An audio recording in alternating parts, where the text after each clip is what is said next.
Eu tenho que falar que eu optei em ler o conto da Luísa do que ler o terceiro conto. E qual foi o terceiro conto que você leu? Eu, eu ignorei o do Natal. Eu comecei a falar, ah, não, irmão, sem saco. Entendi. Faz sentido, faz sentido. Eu É tentei, um eu conto, assim, tentei. esse do conto do Natal realmente. É que esse conto de Natal é uma parada que depois que você já conhece a história, fica, porra, fica cansativo, ao meu Eu ver. comecei o clube hoje discordando, assim, eu gostei muito, muito desse. Mas, Mas eu gostei. Vou concordar com a Luísa, tá? Pra mim, dos três foi o melhor. Não, Porra, eu então gostei. eu dei realmente um azar que eu peguei os outros dois, eu não gostei. Eu não achei nada demais os outros. O que eu tô. Mas eu gostei do conto de Natal. O que eu tô dizendo é que tem um vídeo de puta, é um reconto do conto de Natal. Eu pensei, cara, não quero ler. ah, Foi esse. Pô, sim, ainda é mais. julho, é maio ainda. Até porque os outros não faz realmente uma diferença, eu acho. Quer dizer, tiveram, obviamente, diferenças, mas assim, não trouxe, eu acho, uma novidade tão grande. Mas no final, esse eu achei que trouxe. Eu achei que realmente um reconto. Pô, Enfim, Uhum. pensando em alguma coisa, né? eu tenho que É o que. falar que eu comecei a ler o da Bela e Fera. Eu coloquei fé que ia ter uma mudança. Eu coloquei uma fé. Aí foi só decepção. Diferente, né? Tem toda a coisa da mãe dela deprimida, da mudança da família. Parece outra coisa, mas aí depois não tanto. E eu falei, caraca, vai ter furry aqui. Não teve. Esse é o problema que eu acabei tendo com esses livros. Você acaba conhecendo mais ou menos a história base, aí, pô, você vai com uma expectativa, mas, pô, você não quer ler a mesma coisa porque você já leu. Então eu quero alguma coisa diferente. Mas eu não quero algo diferente que. Não vou falar em macular o original, porque eu não gosto disso. Mas, pô, vamos lá. O do Amara, a discussão central do primeiro é toda uma questão filosófica sobre se você tem que seguir a lei dos homens ou a lei de Deus. Beleza. Esse é o ponto principal. Você pode mudar a história para onde você quiser, mas tem que deixar essa história. Mesma coisa se eu pegar, sei lá, a escolha de Sofia e tirar a porcaria da escolha. Você pode mudar tudo o que você quiser, mas pô, tem o ponto principal da história é esse. Ah, quer dizer que você tem E aí, que repetir a escolha dela? Não, você pode fazer diferente. Você pode chegar na hora e falar, mano, é escolha, vou matar nazista. Ou sei lá, manda meus filhos embora, não quero mais. Mas aí, pô, tu aí, chega no aquilo da Mara e fala, tá, cadê isso? Que é o ponto.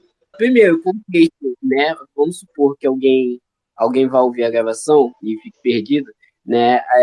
Estamos na sétima reunião do Clube do Livro Emília Freitas, em abril, com o tema Recontos. E a gente acabou por votação, pelos métodos de sempre. As histórias escolhidas foram A Rosa de Isabela, da Solane Quioro, O Filho da Noite Estrelada, do Juan Julián, e A Mara, do Romário Ribeiro, que é um reconto de Antígona. E de bônus, no finalzinho, a gente também vai comentar sobre o conto da Luísa, Ódias Mortas, que a gente vetou ontem, e, enfim. Tudo isso, a gente vai começar por qual? Eu li tudo hoje. Todos. Li Vamos tudo hoje. começar pelo menorzinho então, da Amara. Começa por Amara, que o Marquinhos tá doido pra falar mal. E a gente Ok. termina com essa tal de Luísa Peixoto, porque todo mundo, o Pedro, deu nome e sobrenome. A da tal Luísa ele não dá. Eu fiquei, pô, qual é a sacanagem disso? É que a Luísa está aqui, mas a gente pode reforçar que As Mortas, que é o conto que a gente vai comentar no final, é da Luísa Peixoto. Ok. Aí, primeira vez que o autor tá aqui com a gente. Dito isso, vamos começar com a Mara? Por favor, tem um ódio aqui. Então, beleza, vamos falar de Amara. Maquin, já que vocês estão ansiosos para comentar, comece. Não, o problema é se eu começar falando, vou só reclamar. Eu fico meio chateado aí com saber alguém tem algum ponto positivo aí. Não, olha só, tá. Então eu vou tentar começar por pontos que eu acredito que sejam positivos, a sua forma. Eu acho que a ideia é boa, assim, no caso de você repuxar uma tragédia grega para esse contexto histórico que o autor deu, né?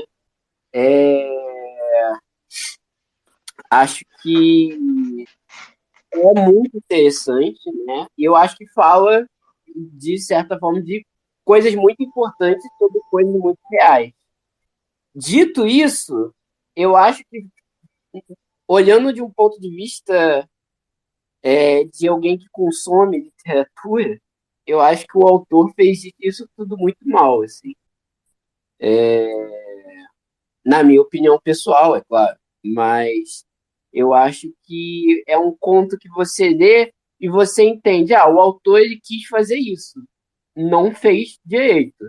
Foi a sensação que eu fiquei. Que ele mais diz as coisas que ele queria passar do que realmente consegue passar o que ele queria. Então, assim, eu diria que foi muito. Ele fala de coisas muito pesadas, mas não tem nenhum sentimento. Eu senti que foi um conto muito indiferente, no geral. E eu também senti que a coisa do epílogo, de falar da irmã dela, também foi completamente solto. Então, eu acho que assim, pô, o cara falou que é um trabalho da faculdade dele. Acho que como trabalho deve ter ficado legal, mas como um conto literário, acho que ele falhou em alguns pontos. Enfim. A minha opinião vai justamente por esse caminho, porque eu fui ler o original antes de ler esse, porque eu não conhecia, apesar de conhecer a história de Édipo, dos descendentes eu não fazia nem ideia. E assim, no conto original tem muito essa atmosfera de mito, de conto de fada mesmo, que você lê ali, tem a história objetiva, mas o que o autor quer passar fica ali na entrelinha, sabe? Você vai entendendo o problema social, a questão filosófica por trás, tudo ali na entrelinha, e conforme vai acontecendo. Já em Amara, ele foi jogando tudo na nossa cara assim, ó, isso, você tem que ficar revoltada por isso. E ficou ali, sabe? Não teve tempo pra você refletir, pra você criar apego. Não, foi bem indiferente, realmente. Acho que foi o que mais me incomodou. Mas, assim, não me incomodou tanto, simplesmente passou batido, sabe? Se fosse uma leitura comum, provavelmente eu não me lembraria dela nos próximos 2 meses. É, assim, eu vou lembrar porque fazia tempo que eu não lia algo, nossa, meio ruim isso aqui. Fazia muito tempo que eu não lia algo, eu ficava com essa sensação. Então, provavelmente eu vou lembrar, mas acho que realmente é uma coisa, tipo, muito explicativozinho, né? E acaba que não dá muito apego às coisas, à história, aos personagens. Enfim, é meio complexo. Tem uma pessoa que eu conheço que ela fala que é livro apresentação de slide. Que a pessoa vai jogando ali os tópicos que ela precisa explicar, sabe? Eu concordo com vocês, foi bastante apresentação de slide. Novamente, como um trabalho de faculdade, pô, perfeito. Talvez tenha sido em algum material de literatura que ele pega os pontos chaves do conto. Tem que ter isso, tem que ser uma questão sobre falecimento, sobre os ritos. Só que aqui a gente muda da Grécia Antiga e coloca nesse período colonial. Beleza. Só que exatamente o que vocês falaram, faltou alma. Tudo bem, quando a gente estava falando do Antígora, ela faz parte da trilogia tebana. Então ela é a última peça de Édipo Rei. Tu tem na história do Édipo Rei comendo a própria mãe e tendo seus filhos, que também é complicado. Tem depois ele ainda Édipo a colônia e depois você tem Antígora. Então, pô, é toda uma construção de vários personagens, você sabe tudo isso. Então, quando você chegar nele, você fala, aqui o rei está proibindo você de enterrar os mortos pelas situações dele. E, pô, faz sentido toda a discussão que vai ocorrer. Porque você tem a Antígora que vai acreditar numa coisa, você tem a irmã dela que vai acreditar em outra coisa. O rei é o seu tio, por parte de mãe, então ele também está envolvido. E quem você quer enterrar é o seu irmão. Uhum. Porque é história de Édipo, né? Então é tudo família, grande família. Uma grande família. E aqui, pô, você tem aqui você tem o rapaz que morreu, você tem a irmã que vai enterrar e também morre, e a outra que fica escondida Uhum, debaixo da terra, volta e depois morre também no final. Eu falo, pô, e aí? Não tem a parte da discussão que é o importante. uhum. Eu acho. Então, perdão. Não, não, não, fala, termina. É o que, cara? Eu tentei parar com esse mau jeito. O importante do conto, eu estava pensando aqui, pô, a gente pegou um tema de fazer reconto. Mas, pô, no reconto, o que a gente quer ler realmente? Vamos dizer, a gente já sabe, não é que a gente não tenha lido, já tem uma noção do que seja história. Talvez não dessa, mas das outras sim. Pô, será que a gente quer ler a mesma coisa, apenas colocada em uma nova roupagem? O da Bela e a Fera foi basicamente isso. Mas Uhum, não é um problema. Eu ainda quero ver, na Bela e a Fera, eu quero ainda ver um romance sendo construído. Não, aham, não importa se seja a história de uma moça com zumbi, ou alienígena com papagaio, não importa. Tem que ser a história de um romance. uhum, Esse é o ponto principal. Aqui em Antígora, o ponto principal é uma discussão, tanto filosófica quanto jurídica, sobre se eu tenho que respeitar a lei divina, que diz que eu tenho que enterrar meus entes queridos, ou se eu tenho que respeitar a lei do rei, que diz que não é para eu fazer isso. Mas, obviamente, é uma tragédia grega, então acaba em tragédia. Mas uhum. esse é o ponto. Só que isso aqui não teve. Então, para mim, isso pode ter sido, no máximo, uma inspiração. Não sei se ainda como reconto. Aham. É isso. Me parece um rascunho de uma história, eu acho. Eu acho que é um bom, na verdade, uma boa definição. É muito curtinho. Ele fala que surgiu como um trabalho da faculdade e não me parece que teve, tipo, muito trabalho em cima para além daquilo, né? Eu acho que a ideia é muito boa, eu acho que poderia ser desenvolvida bem, mas que realmente parece mais. Eu acho que é uma boa definição mesmo, assim. E tem alguns problemas até de revisão, de coisa de narrativa, de ponto de vista, que isso provavelmente prejudica também a leitura. Eu acho que esse é o tipo de coisa, porque, por exemplo, eu li o da Rosa de Isabela e ele também tem alguns problemas, por mais que sejam menos numerosos, ele também tem alguns problemas de ortografia, etc. Só que quando a história já é um conto que não te atrai muito, no caso de Amaya, quando já é uma coisa que a história em si não está sendo muito forte, esses pontos ajudam a se somar, vamos dizer assim, né? Na experiência pior. Bom, É isso. tem mais alguma coisa para citar sobre a Maya? Eu só queria que fosse um pouquinho maior, porque realmente 12 páginas não fala exatamente para que veio. Imagino que foi realmente só o trabalho de faculdade, fechou e tá bom. E Né? tá realmente bom pro trabalho da faculdade, só que Trabalho de faculdade. aqui, se o amigo pudesse continuar, prolongar essa história, estaria Uhum. perfeito. Não precisa mudar nada na história, só tem que ter o meio. Eu acho que não é nem prolongar, é desenvolver melhor. Porque ele tentou fazer aquilo caber em 12 páginas, não sei se é porque tinha que ser esse tamanho.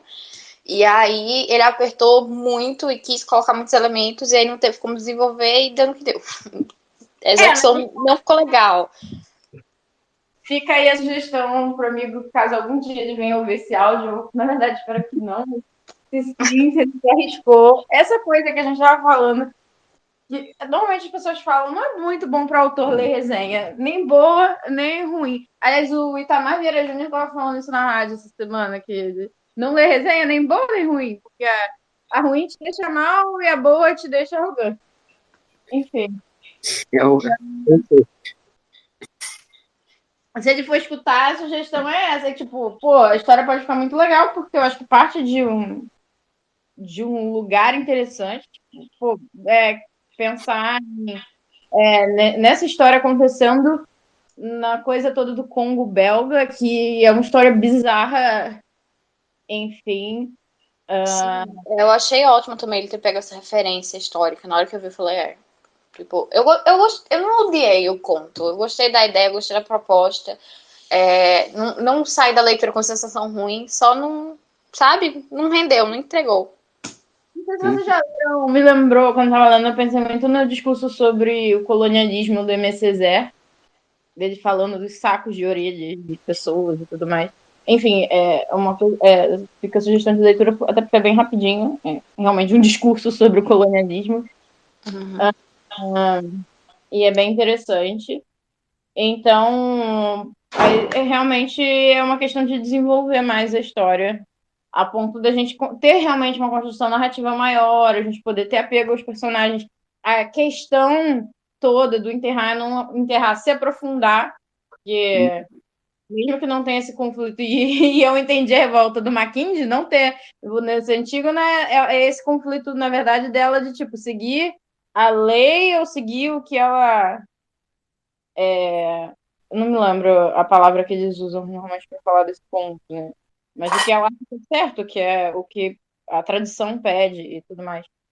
E o conflito interno dela. Então, de repente, aqui o conflito meio que existe seria, tipo, morrer, enterrar o irmão ou morrer. Mas isso para ela não é um conflito, né? Ela já tá certa que ela vai enterrar o irmão dela e pronto. Então, não tem a questão aí. Então, de repente, um desenvolvimento maior, uma história maior e tudo mais, daria para aprofundar.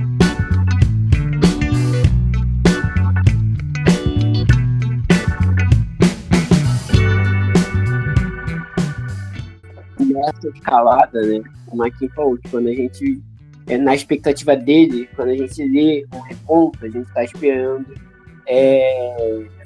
primeiro, né, uma recontagem da história original, depois transmitir mais ou menos de uma forma pelo menos semelhante o que o conto original se refere, e que às vezes você pode ir além, acrescentar uma coisa que de uma forma que talvez o conto original não tivesse. Fazendo essa escalada, eu quero passar agora para a Rosa de Isabela, que é um conto que, inclusive, eu fui ler e eu não lembrava que era um reconto da Bela e a Fera. Obviamente, eu percebi no meio do conto que eram contos... Porque tem uma fera, então fica meio... né? E aí ela começa as tendências furry dela, eu, tipo, tá, ok, eu acho que é um reconto da Bela e a Fera. E aí ele falou essa coisa que pra ele não teve nada novo, né? Apesar de ter a coisa de tipo, ter o desenvolvimento de um romance, etc. Foi o que eu mais gostei, assim, particularmente. Talvez porque eu tenho um fraco com essa coisa de romance, e aí tem uma fantasia envolvida, enfim. E eu não gosto da Bela e a Fera, pelo menos, assim, não li o conto original, né? O que é uma questão, talvez eu devesse ler o conto original. Mas todas as retratações dessa história eu sempre acho bem chata. E essa foi a primeira vez que eu vi uma retratação dessa história de uma forma que, pô, interessante, sabe? Que me fez gostar mais. E acho que muito por alguns elementos um pouco diferentes. Talvez a coisa dela com a família dela, por exemplo. Acho que foi toda essa coisa com a família dela, acho que para mim fez eu criar uma simpatia muito grande pelo personagem. E eu achei o romance, apesar de determinado ponto levemente corrido, eu achei que ele foi bem feito. E me agradou bastante. Então, acho que essa é a minha opinião geral em relação ao conto. Então, para você, basicamente, mãe solteira com filhas ganha de pai solteiro. Obrigado! Mãe solteira com filhos ganha de pai solteiro.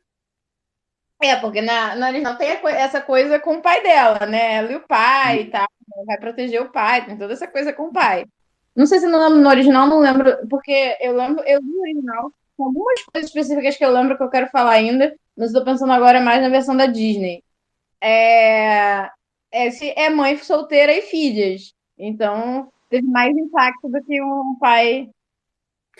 Parece mais real. Não que seja legal isso, né?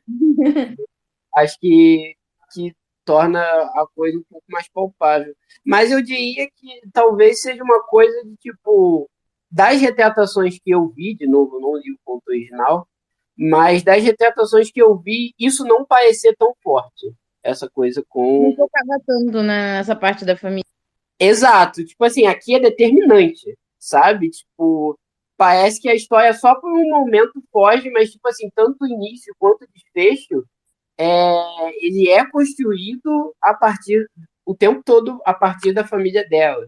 E até, né, afeta e toda coisa com a família e pá. Então, eu acho que aqui isso tem um impacto maior, mais forte, né? Enfim. Porque não tem só uma justificativa, né? Isso apareceu na narrativa. E eu acho que, em parte, por ela não ter ido morar com a Fera, igual na original. Ela continua Uhum. com a família dela, ela continua interagindo com a família dela e tal. Ela só. Não sei. Sim. Eu acho que tem o giro maior que eu achei. Uma das coisas do giro da história que eu achei mais interessante foi a pegadinha, assim, um pouco Monster Fuck. Já tava tendo uma discussão sobre Monster Fuck hoje no Twitter. E, tipo, ela gosta da Fera como Fera também. Assim. Na verdade, olha, eu li um conto da Maína Fijó, que é sobre namoradas e lobos, e eu fui muito julgado na época, fui acusado de ser furry, mas honestamente, porque é um conto sobre uma menina que é veterinária e namora um lobisomem. Isso aí Mas, é antiético. É tipo o professor namorar aluno. Isso daí não pode mais, não. Não, mas você Ô, pode namorar aluno, você não pode ser o aluno dele. verdade, tem esse o ponto. lobo que ela tratava é o mesmo que ela tava pegando? Que não, não, não, não. Não, ela só é veterinária por acaso, ela não trata ela Então, nem. tudo bem, tá de boa então. Na verdade, Mas, ele só queria para mostrar que ela ama os animais. mas eu só Ela tava. falou demais. Eu só citei esse conto de exemplo, porque esse conto, tipo assim, ele não é nem 50% do furry que é esse aqui, sabe? É, acho que esse aqui tem toda essa coisa de realmente eu estar gostando da fera. Enfim. E realmente eu cheguei a acreditar, tipo, cara, acho que vai rolar um Monster Fuck aqui. É porque Eu, você não é eu, eu tinha certeza. Eu tinha certeza que tava rolando o momento que elas deitam. Eu falei, cara, calma aí. Eu li e falei, não é possível. Calma, não tá submelinha, não. Deixa eu verificar isso. Ela viu o quadro dela humana e, tipo assim, ela só achou bonita, mas ela não se apegou em nenhum momento. Em nenhum momento ela ficou com essa expectativa de que, tipo, meu Deus, a gente tem que se relacionar, mas ela é um monstro. Isso nunca foi uma questão, sabe? Não, Por acaso, ela voltou a ser humana no final, mas, tipo assim, se não voltar. Whatever. me apaixonei por uma fera bonita e no final ganhei uma mulher bonita, tá bom, por mim, então É o faz. drama do Shrek. Só que ele só ficou humano e falou, não, agora não. Na verdade, Não, tintinho. eu fiquei pensando muito se, tipo, caralho, mas será que vai haver uma decepção de, tipo assim, no pós? Maluco, eu pensei nisso, eu pensei, caraca, você tá colocando uma pessoa de 1800 em 2000 e pouco? Que vida é? A mente vive na floresta, que não sabe fazer nada. Tem Monster Fuck, tem Ed Gap, tem bastante coisa, né? Eu achei, aliás, um gostinho de fanfic, assim, essa história. O 180 é o novo 15, tá? Inegável tem. É agora que eu vou falar, que eu fiquei calada aqui, porque eu não quero ser a do contra. Pode ser, a gente Ainda deixa. tem mais o que falar, mas por favor. Eu vou ser estraga pra às vezes aqui, porque foi o que eu menos gostei. Esse livro me irritou. Mas não foi na questão não foi na questão da história. Foi a narrativa. A narrativa me irritou pra caralho. Porque assim, eu sou cria de fanfic, tá? Eu vim do Atapete minha adolescência inteira e eu já li muita coisa. E assim, esse livro me passou muito uma vibe de um original mal escrito. Porque assim, o início dele, a maneira com que ela explica o background da história me irritou. Porque ela só vai jogando ali. É a mesma coisa de muita fanfic que eu já na minha vida. Ela só vai jogando. Tá, aconteceu isso, a minha família veio pra cá por conta disso. E aí ela joga, pronto. Contou a história inteira ali no primeiro capítulo. Sentou e conversou com a gente e contou tudo, sabe? Não teve. Eu não gosto quando o livro é assim. Me irrita. Aí, beleza. Gostei da história dela ter ido lá por conta da mãe dela. Dela tentar proteger a mãe dela disso e tal, porque a mãe dela já estava sensível. Dela ficar em casa também. E aí o livro me deu uma esperança. Quando começou o desenvolvimento ali, de tipo, não foi de cara, sabe? Você vê o tempo passar e a evolução dela começa a trazer uma xicrinha de café. Não, olhar de longe, aí depois traz uma xicrinha de café, depois traz o lanche, né? Vai criando ali o laço, você vai vendo o desenvolvimento. Aí, na primeira vez que a mulher pisa o pé dentro da casa, não só a loba se abre assim, 100%, já viram besties, como já dormem juntas, assim, tipo, o desenvolvimento que estava acontecendo já não aconteceu mais. Vai nessa linha brusca de narrativa. Isso foi até o final.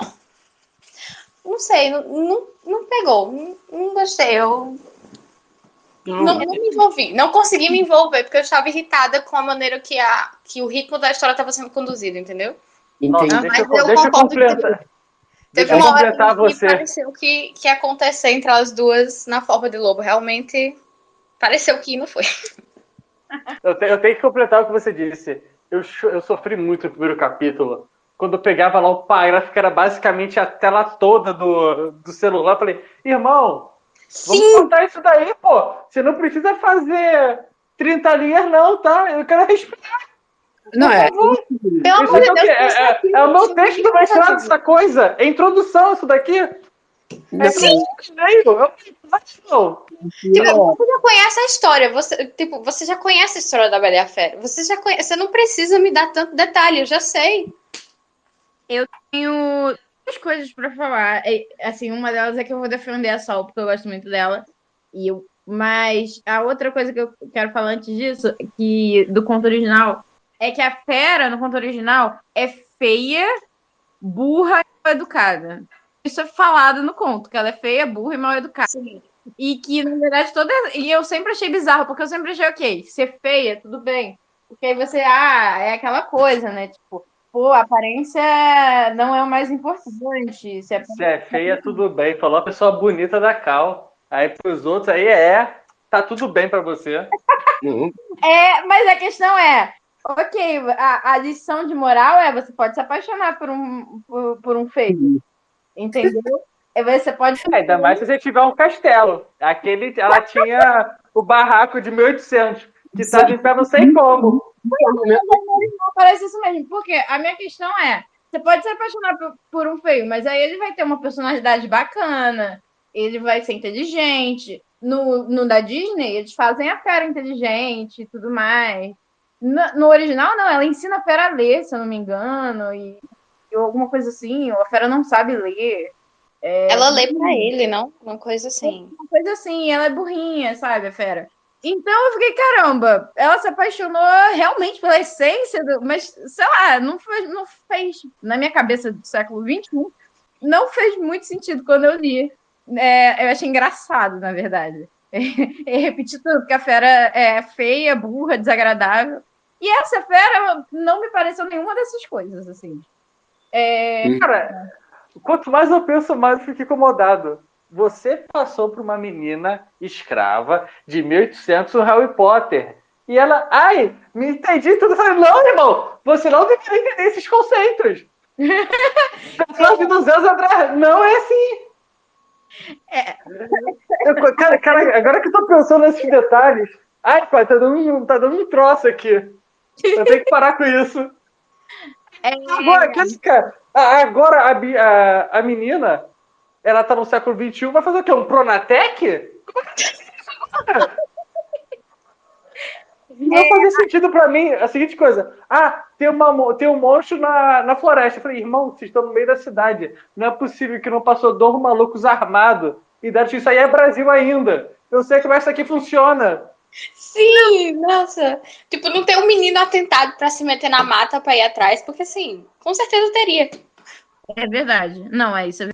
Eu realmente naquela cidadezinha de São Paulo, assim, que dizem que é super pacífica e tranquila e não tem nada, nem ninguém. A coisa de floresta, eu vou falar que eu tenho um problema com a palavra floresta sendo usada em história nacional. E Pra falar mim pareceu um grande bosque. porque quando eu escrevo, já foi a coisa que eu pensei, quando eu escrevi, e aí eu falo floresta, eu falo, cara, a gente não tem. Floresta pra gente é floresta amazônica. Se não for floresta amazônica, então é mato, mata, ou qualquer coisa assim. Mata. Ou é a mata ou você tá no mato. Você entrou, por exemplo, você vai fazer aquela trilha ali aqui no Rio, você vai fazer aquela trilha Ai, gente, em Guaratiba, você está se enfiando na Mata Atlântica. E aí você fala que você está no meio do mato, ou uma coisa ou outra. E aí floresta sempre parece que você está num bosque europeu e tudo mais, aquelas coisas. Aqui em João Pessoa também tem pedaço da Mata Atlântica preservado, inclusive colado no meu bloco da universidade. E é mata, não é floresta, é denso, mas é mata. Mata. Pois realmente. Agora o que eu ia falar é que eu não sei se vocês leram os agradecimentos depois. Li. Não, Eu sempre leio. Não li dessa vez. é que hoje eu tava com. Normalmente eu tenho 3, só que hoje eu tava com pressa, porque eu li os 3. Aí eu não lembro se eu parei pelos agradecimentos ou se eu só engatei no outro, enfim. Então, esse livro foi escrito em 2000. Esse livro é um conto, né? Foi escrito em 2016. Aham. Eu tava com 23 anos, acho. 22, 23. Pelas referências que ela bota de Harry Potter e High School Musical, eu falei, cara, tá na cara que essa garota tem, tipo, a minha idade. Mas ela fala que ela, tipo, dá a entender que ela escrevia quando adolescente. E ela parou. Isso. Isso. Que ela escrevia quando era adolescente, só que ela parou. E aí a primeira história que ela conseguiu terminar quando ela voltou a escrever foi essa. Foi exatamente isso. E a primeira coisa que eu li da Sol foi um conto dela nas artes mágicas do Ignoto. Uma coisa com fantasma. Eu lembro que quando eu li as artes mágicas do Ignoto, bem legalzinho. Eu separei, no final, tipo assim, quais que eu tinha gostado mais. E esse foi um dos meus preferidos. Eu gosto muito da escrita dela e tudo mais. Mas, assim, anos já se passaram, né? De 2006, 2016 pra cá já foram. Tudo bem que a Artes Mágicas já é de 1 ou 2 anos atrás. Enfim, anos. E, assim, não só ela evoluiu muito na escrita, como o texto estava editado também. Esse faltou muita edição.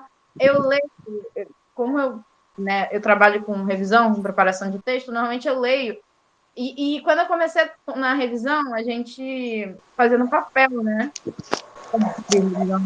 E aí eu leio riscando as palavras na minha cabeça. A quantidade de meu e minha, meu e minha, meu e minha, seu, sua, seu, sua. Eu passei o conto inteiro assim, riscando.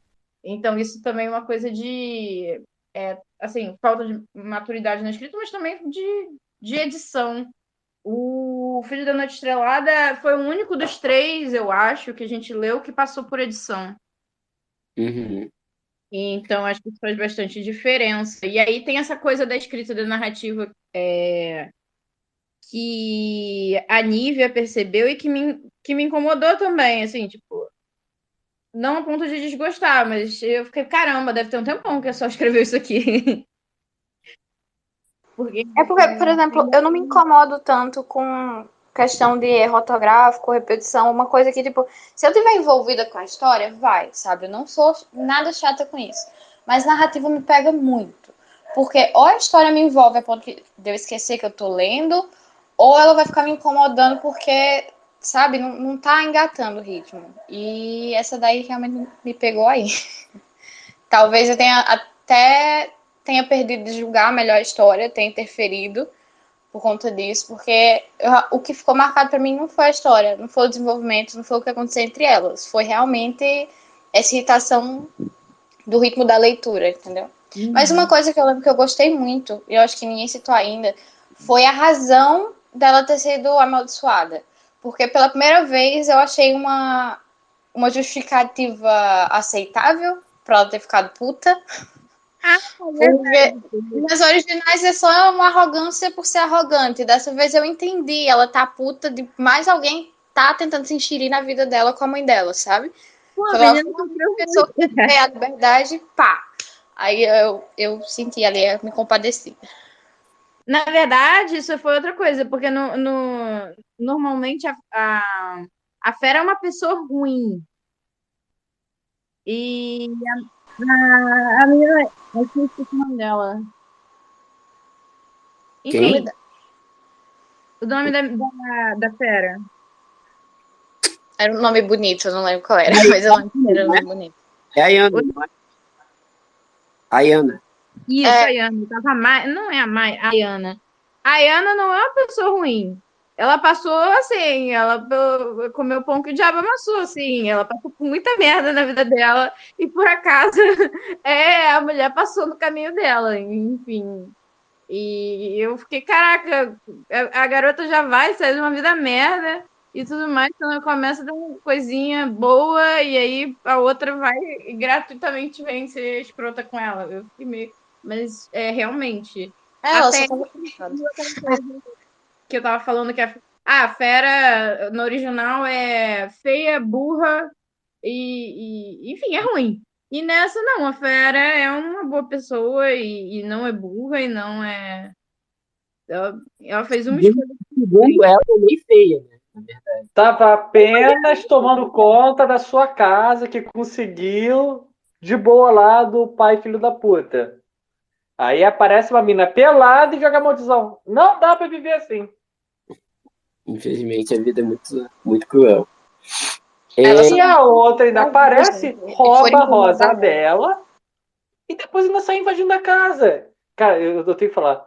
Na hora que a mina entrou na casa, eu falei: caraca, irmão, você tá aí há mais de mês porque sua mãe pegou uma rosa.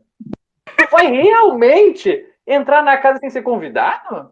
Invadindo. É especial, não é possível. Você não tá entendendo essa história. Isso me lembra muita vez que eu contei Caixinhos Dourados, os Três Ursos, para um garotinho de 6 anos. Ele ficou muito indignado, achando a Caixinhos Dourados uma vândala, assim, de sair. Ele não conhecia a palavra vândala, mas o sentimento que ele passou foi esse: de sair entrando na casa, comendo a comida, quebrando as coisas. Exatamente. Eu fiquei muito revoltado nisso. Entra Não, na casa e a outra pessoa. Cara, aí chega o moço e fala: irmão, por que tu entrou? Ah, não, tava aberto. Abriu a janela. Irmão, não é assim que funciona a sociedade. Tu não pode fazer isso. Ela não só entrou, como ela pegou os livros. Pegou, abriu, mexeu, trocou de lugar, entendeu? Isso aí já é inaceitável. pois é, pois é. Assim, comentando sobre todos esses pontos que vocês levantaram, assim, teve isso, né? Mas eu atribuo, tipo assim, uma personagem pode ser sem noção, tá ligado? Tipo assim, mas realmente eu fiquei, caralho, muita coragem da sua parte. Eu achei, eu concordo que depois a coisa ficou um pouco corrida. Não acho que, pra mim, pelo menos, não ficou corrida demais, mas assim, né? Acho que teve realmente uma aceleração do ritmo do desenvolvimento do romance delas na segunda metade. Eu tento atribuir isso um pouco às características dos personagens também, porque cada pessoa lida de uma forma, depois de você ficar muitos anos sozinho, mas eu também achei essa coisa corrida. E esse início, que ela está resumindo os acontecimentos, me incomodou principalmente porque eu vim de Amara. Eu li Amara e aí eu fiz esse. E eu comecei a ler o caralho, mais um conto que vai ficar só descrevendo as coisas. Só que eu disse pra mim mesmo, tipo, cara, mas esse conto é maior, provavelmente é só esse início. E fé em Deus. Assim, infelizmente foi só o início, mas me incomodou um pouco também. Assim, né, essa coisa, tipo, você para até explicar coisas. A gente fala muito na escrita sobre mostrar coisas e não explicar coisas. Em qualquer momento que o narrador, para conversar com o leitor sobre tudo o que aconteceu, sobre como as coisas são, é um pouco merda, né? Eu concordo nisso. Levando tudo isso em consideração, ainda foi o meu favorito. Mas entendo todas as opiniões expostas. Enfim. Eu esqueci um comentário muito importante sobre o geral de hoje. É que essa edição do clube ficou inesperadamente e, assim, felizmente, muito sáfica. E não tive essa percepção. Se eu tivesse planejado isso, acho que não teria dado certo.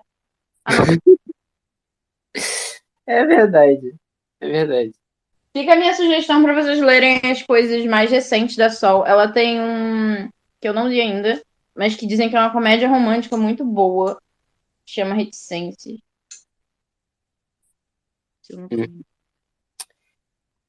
Alguém tem mais algum comentário sobre a Rosa de Isabela?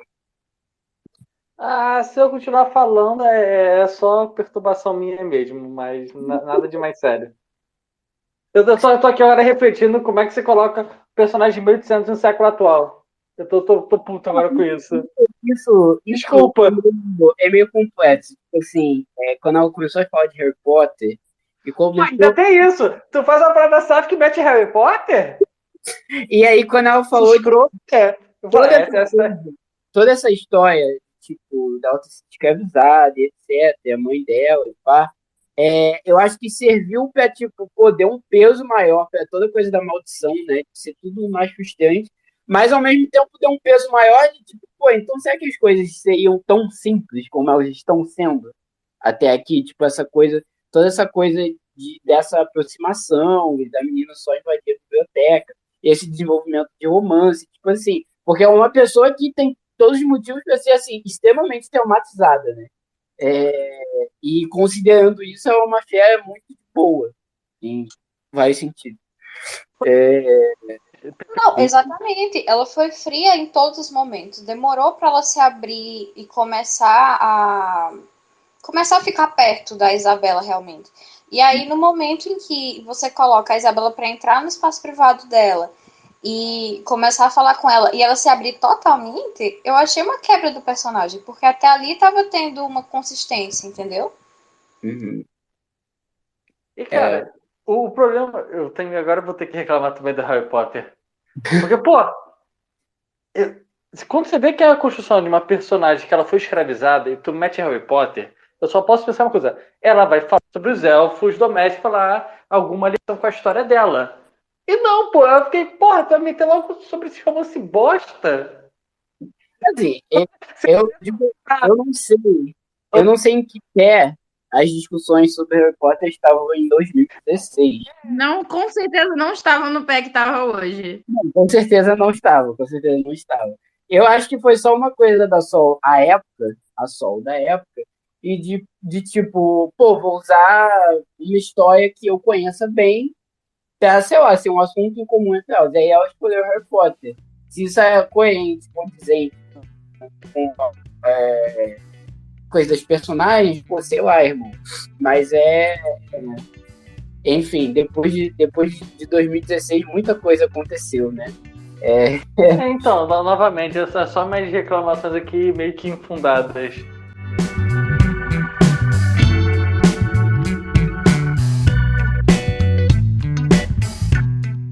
Mas eu concordo que, em nível de construção, o Filho da Noite Estrelada é o melhor dos três. Eu acho que ele é muito consistente, eu acho que ele é muito bem feito. Ele não me pegou, tipo. Acho que algumas partes dele não me pegaram tanto, mas eu acho que ele é muito sólido. Assim, e eu também gostei bastante. Como eu falei, esse conto de Natal, porra, eu vi que a coisa do conto de Natal, eu cheguei a pensar em, pô, será que eu não desisto? Falta pouco tempo para a reunião, será que vale a pena ler? Aí eu peguei para ler. Assim, valeu muito a pena, né? Eu acho que teve uma cena que eu quase chorei até. Foi a das meninas escutando Maria Bethânia na escola. Acho que essa cena me pegou muito. Mas, né, é um conto muito bem feito. E, enfim, seus comentários, né, sobre o Filho da Noite Estrelada. Não foi uma que não leu, né, como ele comentou e não chegou a dar uma Perdão, olhada. realmente não li. Mas acho que é uma releitura muito boa, inclusive, Luísa, que já leu outras coisas do Juan Julián, podia, né, comenta aí, pô. Vou comentar então, porque eu li Viralizou e tem muitas críticas à escrita do. Inclusive, acho que é importante para contexto dizer que o Juan é roteirista, trabalha para Globo e tal, então ele está envolvido nesse universo. Ele tá escrevendo até aquela série que vai sair na Globoplay de reencarnação, eu acho que é Reencarna, qualquer coisa assim, a série espírita que vai sair. Eu acho engraçado como ele sempre traz esse universo de tipo subcelebridades e Globo e jogadores de futebol e funkeiros e coisas assim. Uhum. Eu acho que é um universo bastante interessante para explorar, pouco explorado ainda, talvez, se você pensar em produção nacional. E tem muitas críticas ao jeito de escrever dele. Eu lembro que quando ele viralizou, eu fiquei, bom, ele tem um humor muito específico e vão ter pessoas que vão, para quem esse humor vai funcionar. Para quem esse humor não funcionar, vai achar uma porcaria. E é o que eu vejo acontecendo, assim. E tudo mais. Mas esse, assim, me pegou de cara. E eu vou falar que o humor, o que acontece, a diferença que eu achei desse pro Viralizou é o mesmo jeito de leve de escrever. Tanto que o Uhum. capítulo de Viralizou eu achei muito engraçado, me pegou demais. E no decorrer da história não funcionou tanto. Aham. É o mesmo jeito leve de escrever, só que sem as mil referências, sabe? Porque ele vai fazendo no Viralizou, ele vai fazendo esse humor pegando várias referências. Fazendo referência em cima de referência, referência em cima de referência, que essas coisas de referência de LGBT e de diva pop, de universo pop no geral, etc, etc. Isso pra mim, não, mesmo as que eu entendo, não me pega tanto. Mas Uhum. se foi uma coisa mais, ele usou esse mesmo jeito leve para poder. O que eu achei? Eu achei o jeito de falar dos personagens muito natural, muito próximo do real, assim. E eu gostei muito como ele construiu a Bárbara, porque, assim, igual a Nívia falou aqui na Bela, na Rosa de Isabela, a Fera tem um motivo para ser revoltada e tudo mais. Eu achei isso também no Filho da Noite Estrelada. Porque no Conto de Natal, o Scrooge é só um babaca escroto capitalista. Enfim. Uhum. E egoísta e tudo mais. Ele tem uma história triste também, né? Que eu não me lembro. Eu lembro que a menina que ele gostava. Tem. E a irmã dele também, né? A irmã dele. Acho que Ah, é. morreu no parto. Eu assisti as três versões dessa história no Natal de 2022 e agora eu não tô lembrando, mas eu lembrava que tinha alguma coisa trágica na vida dele. Mas é muito gratuito. E no caso da Bárbara, me parece que ela, assim, ela é muito jovem. Ela tem 23 anos, acho, 23. E ela é negra, vem de família pobre e foi jogada para poder, tipo, alcançar os sonhos dela e ter uma vida com um pouco mais do que a vida tem a oferecer para ela. Ela meio que é jogada nesse ambiente de gente racista e escrota. E isso dá uma surtada nela, né? Eu acho que essa história é muito. É uma coisa de tipo. Aí ela é muito ácida, ela é muito brusca e tudo mais, mas em muitas coisas ela tá certa.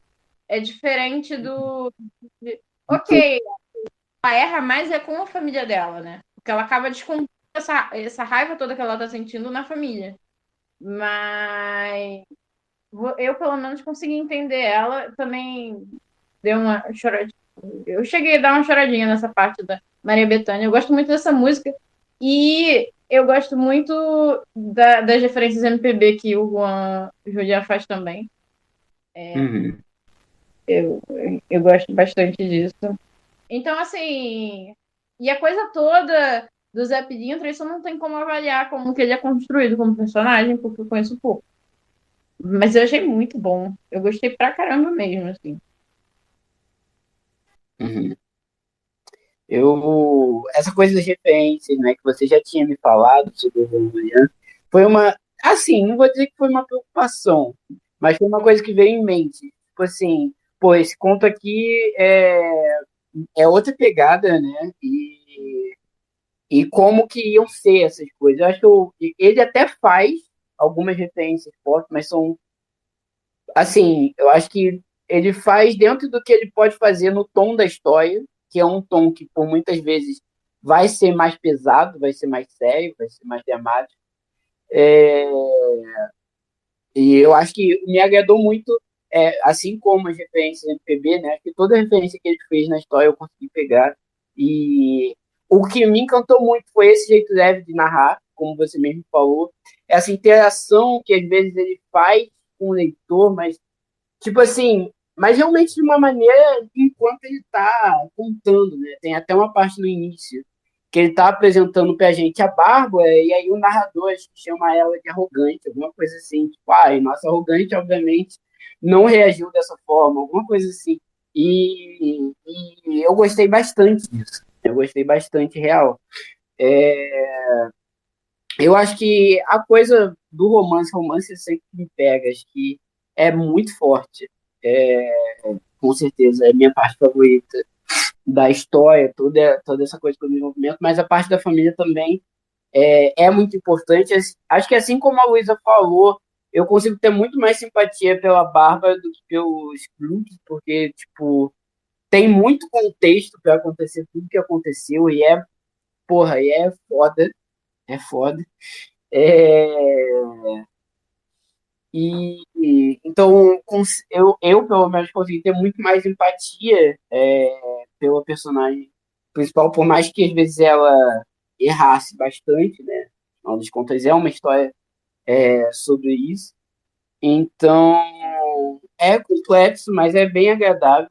O que particularmente não me animou muito, acho que foi principalmente o final, o que eu acho meio difícil. Tipo assim, quando a gente tem um conto, tipo esse conto de Natal, e aí você tem um personagem que ele precisa mudar toda a vida dele depois dele ver o passado, o presente e o futuro, e aí ele chega, volta para o presente, ele precisa resolver muita coisa, né? Porque na verdade ele errou com muita gente. E é sempre muito delicado como você vai fazer isso, né? Eu, pelo menos, eu não acho que seja, não me parece fácil. Quando eu penso em escrever algo do tipo, não me parece nada fácil.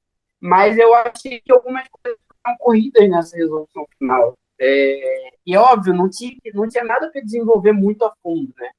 Mas eu senti que algumas coisas só ficaram, tipo, muito corridas. E eu também achei que não tinha necessidade nenhuma do epílogo. Eu acho que o epílogo não diz nada que a gente já não soubesse. Mas ainda assim, né, acho que toda coisa com a Bárbara, toda coisa com, com a história, no geral, me agradou bastante, valeu muito a pena essa minha leitura e fiquei mais curioso para ler outras coisas do Juan Julián. Óbvio que, como você falou, tem essa diferença do quanto ele brinca, do quanto ele faz nessa história. Mas também fiquei curioso para ler alguma coisa que viralizou, que ele, enfim, só taca os aralhos, vamos dizer assim, e fica à vontade com qualquer coisa que ele queira referenciar ou brincar. Cara, Enfim. acho que Porco Zaralho é uma boa descrição de viralizou. Porque, tipo, a história é uma grande farofa. Até em nível de narrativa, as coisas só vão acontecendo e aí se resolvendo, e é isso, mais, sabe? E vai fazendo a referência que ele quer. É realmente uma grande farofa, assim. Uhum. E eu acho que as grandes farofas também têm seu valor. Eu acho que. Eu entendo quem não gosta. Também não foi meu. Ainda mais depois de ter lido esse, não é o meu preferido dele. Mas eu acho que tem seu valor, sim. Não, não desvalorizaria ele por conta disso. Nívia, você que leu, porque o Maqui não chegou a ler isso, mas você que leu, você quer comentar? Então, eu acho que não tem muito mais a acrescentar. Acho que vocês já resumiram muito bem. Eu concordo. Quando eu vi exatamente que conto seria, quando eu li as primeiras linhas e vai ser um reconto de. Eu não gosto especificamente desse conto. Eu tenho um problema com ele. Eu acho o cara principal, nem lembro o nome dele. Eu acho ele um escroto. Eu acho que é a segunda chance, ele não merecia. Enfim, não gosto desse conto. E aí eu já fiquei com o pé atrás. Mas Eu adorei o jeito que o Juan desenvolveu, sabe? Mudou totalmente a visão do conto pra mim. A maneira que ele construiu a... Nossa, esqueci o nome da personagem principal agora. Bárbara? Não, Bárbara é a par dela, não? Não, é a Rebeca. Eu confundia também. É a Rebeca. Ah, Qual que é o tá. nome? A Rebeca. Rebeca, verdade, Rebeca. Eu confundo as duas. Mas a maneira que ele construiu a Bárbara é palpável, sabe? Eu consigo imaginar ela como uma pessoa real e ela tendo esses rancores e como que ela ficou dessa maneira. Então, é uma personagem principal que, apesar de ela ser uma escrota, muitas vezes, você olha pra ela e fala, filha, cria vergonha na cara, sabe? Você não nos preza, você entende como é que ela chegou ali. E assim, eu sou muito besta pra humor. Então, eu ri pra caramba. Referências pequenininhas, assim, quando ele falou da base da Boca Rosa, eu ri. Eu gostei dessa também. São coisas pequenas que, tipo, fazem a narrativa deslanchar, assim. E, assim, foi um alívio, porque eu li ele por último, e depois de 2 livros que a narrativa estava travada, a maneira que ele escreveu, a narrativa super fluida, foi maravilhosa. Então, essa leitura toda foi um prazer, assim. Eu li num dia que eu tava pé da vida, estressada, querendo chutar o mundo, e terminei chorando. O que é difícil também. Eu não me envolvo muito com conto. Mas aquele final ali, eu entendo o que o Pedro falou sobre ter sido um pouco corrido, e enfim, na vida real ser mais complicado. Mas aquele final em que ela vai pra casa da avó, e a avó dela só, tipo, tá, vem aqui, que eu te acolho mesmo tu tendo feito muita merda, é muito real, sabe? Eu sou muito besta pra quando vem falar de família. Eu acho que a parte Talvez eu seja uma pedra que não me envolva muito com romance, porque normalmente eu não me emociono muito com romance no geral, mas família sempre vai no meu ponto fraco. Então aquele final ali que ela volta, ela se reconecta com a avó, se reconecta com a fé, assim, me preocupa pra caramba. E assim, vou assumir esse como sendo o conto original, porque eu não gosto do original. Inclusive, queria falar que o Juan Giuliani tem muito. Uma coisa que eu acho que sempre aparece nas histórias dele, eu já vi ele falando, que ele gosta muito dessas figuras femininas mais velhas, tia, uma avó, uma coisa assim, né? Eu não lembro se não viralizou a avó também. Enfim, normalmente tem. E nesse caso tem duas, tem a da Bárbara e tem a da assistente dela, né? Então ele transformou o Tiny Tim, que no conto de Natal, no original, é uma criancinha, né? Ele transformou por uma vovozinha. Eu achei muito interessante essa troca e eu achei bem legal, né? Até porque ela se identificou também, né? Porque ela também tinha uma avó que ela amava e tal. Uhum. Eu acho que esse ponto de transformar, né, e ter essa identificação de, tipo assim, ao pensar na avó dela, eu acho que isso foi uma mudança, assim, que, pô, muito bom. Eu tenho muito a acrescentar, só que dizer sobre o comentário da Nívia, eu também gostei muito da coisa com a avó dela. O que me incomodou no final, eu acho que foi um pouco a interação dela com o assistente, mas ok, né, isso ficou vago, que vai ter mais coisas depois, né? E o epílogo, que, como eu disse, não achei que. Pra mim, foi tipo, nossa, que legal, tem um epílogo. E aí eu fui ler, tipo, mas o epílogo não me disse nada que eu já não soubesse. Então, tipo, fiquei um pouco com essa sensação. Eu não acho que tanto isso. Às vezes eu me incomodo um pouco com essa questão de a pessoa se arrependeu e vai lá pedir perdão e tal de reencontro. Porque, beleza, pedi perdão, me arrependi e tal, mas o que é que você quer de mim, sabe? A Rebeca já sofreu tanto, deixa a menina ser feliz com outra pessoa, sabe? Uhum, Já passou a tua vez. uhum, E eu entendi que esse epílogo deixou em aberto que talvez elas tenham se reconciliado, tenha rolado alguma coisa, mas não incomodou tanto. entendi. Não, eu não cheguei a ficar incomodado, eu acho. Eu só achei, tipo, pô, não sei se precisava. Não sei se fez diferença. Precisava, eu voto do time que acho que não precisava. Pois é. Até por, né, acho que todo o encontro que ela teve com ela no futuro, acho que já tava bonzinho.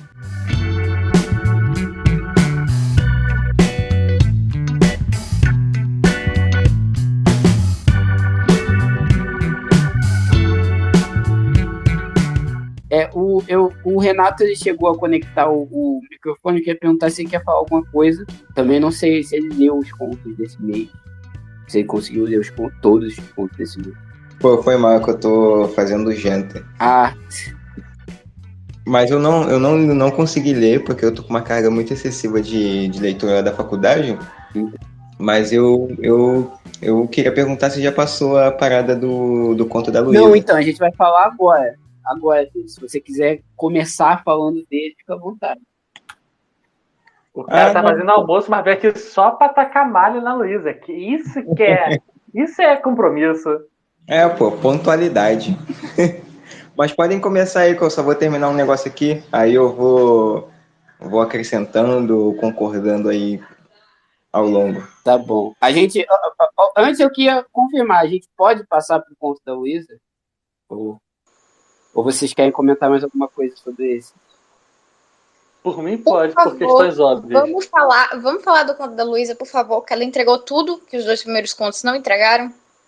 Então, só não entregou o início, mas isso a gente vai comentar daqui a pouco. Vamos lá. A gente vai discutindo aqui, porque eu discordo de vocês no grupo. Eu não li o grupo, porque eu não tinha lido o conto ainda, e aí eu não vou ler agora. Aí eu não li o grupo, e aí depois começou a chamada, né? Então eu ainda não li o que foi dito, o que foi exposto no grupo. Luísa, me dê o contexto. De novo, você escreveu esse conto, tá pensando em mandar ele para um edital, mas você escreveu por causa do edital, ou você só veio a ideia porque, enfim. Tem a ver com uma aula que eu estava assistindo essa semana no doutorado.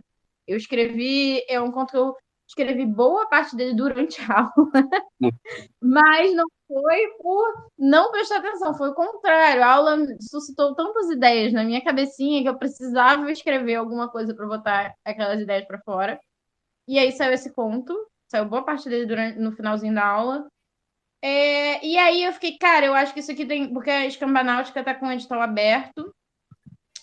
E aí eu pensei, cara, acho que isso aqui tem potencial para eu mandar. A única questão é que ele ainda não tem tamanho, faltam tipo umas 500 palavras. Então eu vou cortada nele, etc. Mas eu meio que terminei o grosso ontem, né? E por isso que eu vou mandar, porque também por estar faltando e também porque o que acontece? Como isso veio de uma questão de uma aula do doutorado, eu não sabia, eu tinha ideias e algumas questões, de repente umas metáforas. Ele é um pouco mais ambicioso do que algumas coisas que eu já fiz nesse sentido. E aí eu precisava saber se as pessoas conseguiam entender e que leitura que elas estão fazendo disso e tudo mais, e se ele passa alguma coisa ou se ele só ficou um pouco prepotente e não passou nada, entendeu? Por isso que eu quis mandar. Eu esperava ter um beta, o outro, e no final um monte de gente leu e comentou, e agora a gente está falando dele aqui. Então, assim, muito obrigada, fiquei feliz com o retorno dele. Eu, inclusive, que sou seu irmão, fui o último a betar, né? Mas a ler o conto. Mas consegui ler a tempo da discussão, né? Estou aqui. Eu acho que ele, realmente, tipo, das coisas que eu leio suas, normalmente, eu acho que ele é mais ambicioso. Tipo assim, acho que ele...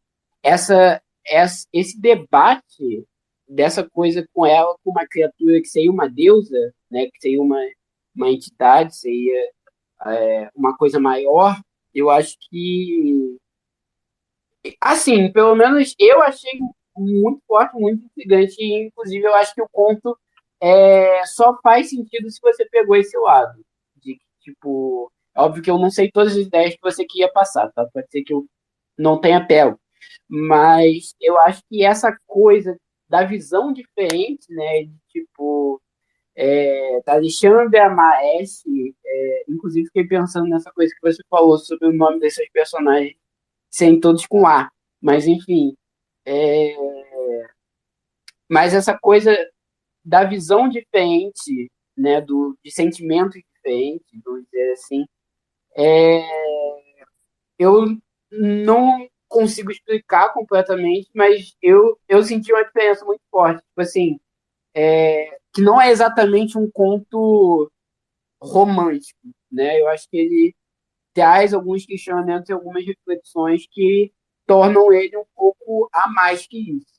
Agora, se ele passou a ideia que você queria passar, não sei porque eu não sei exatamente qual a ideia que você queria passar, mas eu gostei bastante do conto. Eu acho que, assim, eu só acho que para um edital, ele tá muito forte, eu mandaria, porra, 100%. Super apoio. Agora, se você pensar um dia em publicar ele de maneira independente, eu acho que falta mais identidade. Mas é só o meu ponto de vista. Mas, Mas a identidade em que sentido? então, eu, eu sou muito ruim para explicar, mas eu acho que não tem nada nele que, tipo assim, a pessoa leia e fique com um ponto na cabeça depois. Que, tipo assim, que ela vai lembrar tipo... Ele parece muito um conto que eu encontraria numa antologia, mas não um conto que eu pararia para ler separadamente. Não sei se faz sentido. Pô, eu já achei um conto muito bom para ler separadamente, porque pelo nome ser Ode à Morte, ele faz muita referência à vida, que é aquela pessoa apegada à vida que... Por isso que eu falei que, para mim, aquele mundo, o mundo de Ash, é um mundo de transição. E é onde é um mundo que ela tem que deixar esse lado mundano para poder, quem sabe, acender o paraíso. É isso que eu entendi, mais ou menos. E aí eu comecei a ler e comecei a entender esse viés, não sei se a Luísa queria passar isso, de que mesmo na morte a gente vai, após a morte a gente vai muito com essa questão da vida aqui na Terra, né? E aí me marcou muito, tanto a questão da carta eu não entendi como um presente de despedida, eu entendi como ainda essa questão de ser humano e de querer ser lembrado, ou seja, mais uma característica que ela leva para lá, para aquele mundo que ela tem que perder, e é por isso que lá no final o Ash, ela destrói a carta, porque não é para você ter nenhum sentimento mundano ali, é só para você fazer uma transição, para você largar essas. Caralho, esqueci a palavra. Eu acho que vocês não entenderam. Eu não peguei como uma carta de despedida também, não. Essa foi a conclusão de vocês.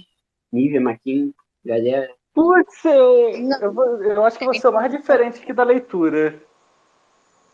Eu tô meio bolado agora com isso. O que? Não, faça sua interpretação, fala. Eu tava olhando de duas formas. Primeiramente, eu fiquei meio perdido na história inicialmente. Falei, faltou alguma página aqui. Aí, tá, tudo bem. É pra eu já estar nesse mundo. Então, eu gostei inicialmente do mundo perfeito, da forma que você descreve, que tudo que ela mexe volta, tem a sua perfeição. Eu gostei muito disso, tem que falar muito especificamente disso. Adorei a Alexandra, por questões de nome mesmo. Eu sempre gosto quando aparece esse nome. É verdade, eu não tinha me ligado ainda, é verdade. É um bom nome. O que eu fiquei pensando em todo momento foi, cara, isso aqui pra mim não é uma história de amor, isso aqui parece uma história de... Sabe 50 tons de cinza? Não sei se seria bem isso a palavra, mas tipo, é uma pessoa que ela é refém da situação, a outra ama ela e ela não tem o que fazer.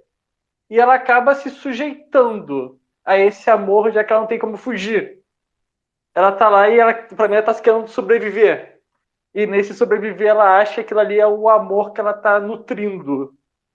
Mas, na verdade, ele é apenas uma posse. Mas, ao mesmo tempo, eu comecei a pensar em Steve Universe. Sobre a questão, você tem lá...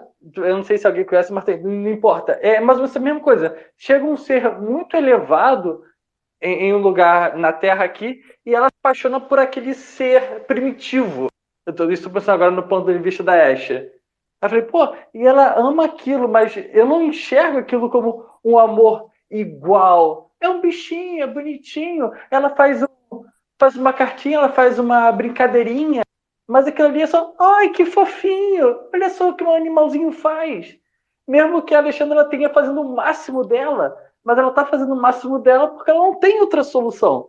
Ela é uma posse, ela não tem o que fazer daquilo, tem outros deuses, que é citado, mas ela também não pode interagir muito bem com eles. Aí também surge a questão para mim. Por que a deusa, que ela não se chama de deusa, escolheu ela? Por que ela está ali? A Alexandra é a última pessoa na Terra? Ou não existe Terra? Ela pode estar morta, também é uma possibilidade. E essas questões que não foram contadas que me chamam mais atenção. Aí essa questão aí, foi mal, não te interrompi, foi mal. Que isso? Essa questão aí que você colocou, tipo assim, eu meio que resolvi na minha cabeça, né? De que como é parece que se passa na atualidade, então hoje o que a gente vê dentro de um padrão, vamos botar aí, moral, muito poucas pessoas vão para um lugar de transição para ascender, tá ligado? É isso que eu entendi, assim, é por isso que por isso que ela fala, ela está comigo por ser uma novidade, por eu ser uma novidade. Por isso que era possessiva, por ser uma novidade. Aí eu já entendi isso, porque naquele mundo lá não tem tantas pessoas assim novas, ou não chegam tantas pessoas novas que tem essa questão aí que ela possa se interessar. Então seria basicamente a gente do pra capela, na verdade. Se eu pensar na questão de ascensão. Eu também aceito a sua leitura, eu entendo ela. Só que, na hora que eu comecei a ler, que eu vi a Alexandra fazendo de tudo e tentando encontrar representar o amor que ela sente, nada, eu falei, cara, você tá num relacionamento tóxico, desculpa. É isso, tu deveria ir embora daí. Mas não dá, porque você tá presa, porque ela te sequestrou, eu não sei, ela te sequestrou, você tá amarrada aí. Isso aí não é saudável. É um relacionamento com um ser superior, com uma pessoa que é uma deusa que vive eternamente e que, assim, ela quer ter uma ligação com um ser que não consegue ter ligação com outra pessoa por conta de questão de tempo. Porque o que é 100 anos para uma, o que é 100 anos para outra. Acho que ela até bota essa questão, não estou recordando agora. Aí não, sim, ela coloca isso. Aí ela quer se amarrar a isso, sendo que, tipo assim, para aquele ser, eu até entendo o sentimento que o ser não nutre ou não é recíproco por conta dessa questão. Que aquilo é um ser humano e eu entendi, pela minha leitura, que aquele lugar é um lugar de transição, que é o lugar para você deixar os seus costumes mundanos, para aí sim você para onde você deve ir. Eu vou te falar que essa coisa de transição foi um questionamento que passou na minha cabeça também. Eu acho que eu não terminei o conto com essa sensação, tipo, é um lugar de transição. Mas todas as vezes que ela fala sobre ela ser mortal e sobre, tipo assim, a Ashe ser uma entidade, ser uma coisa maior e ela não, a Ashe, ela nunca comenta isso, sabe? Como se ou não fizesse diferença para ela, ou como se, na verdade, tivesse alguma coisa a mais que não está sendo dito. Então, eu pensei muito nessa coisa também de, tipo, talvez se ela desapegasse, né, talvez ela conseguisse ascender com, com o tempo, né? Mas eu acho que é um conto que fala muito sobre esse apego à humanidade, esse apego que a gente ainda tem, né, a vida e as coisas da vida. Sobre o relacionamento, eu fiquei muito essa sensação, tipo, cara, se ela não estivesse apaixonada pela Ashe, ela estaria completamente desesperada agora. De todas as formas possíveis.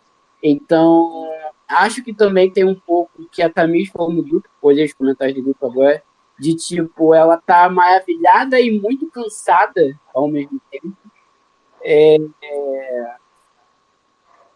Olha, eu poderia até pensar nisso, mas como nem ela mesma já sabe há quanto tempo ela está ali, ela conseguiu marcar 1 ano agora, mas ela não sabe há quanto tempo está, que foi agora que ela conseguiu marcar. Talvez ela já tenha passado por todo esse desespero e viu que não deu certo. E só sobrou para ela tentar esse amor. Mas aí eu também estou tentando forçar o meu raciocínio. Então, o autor, se a gente já conseguir falar com o autor, a gente pode tirar essa dúvida. Então, mas eu concordo contigo.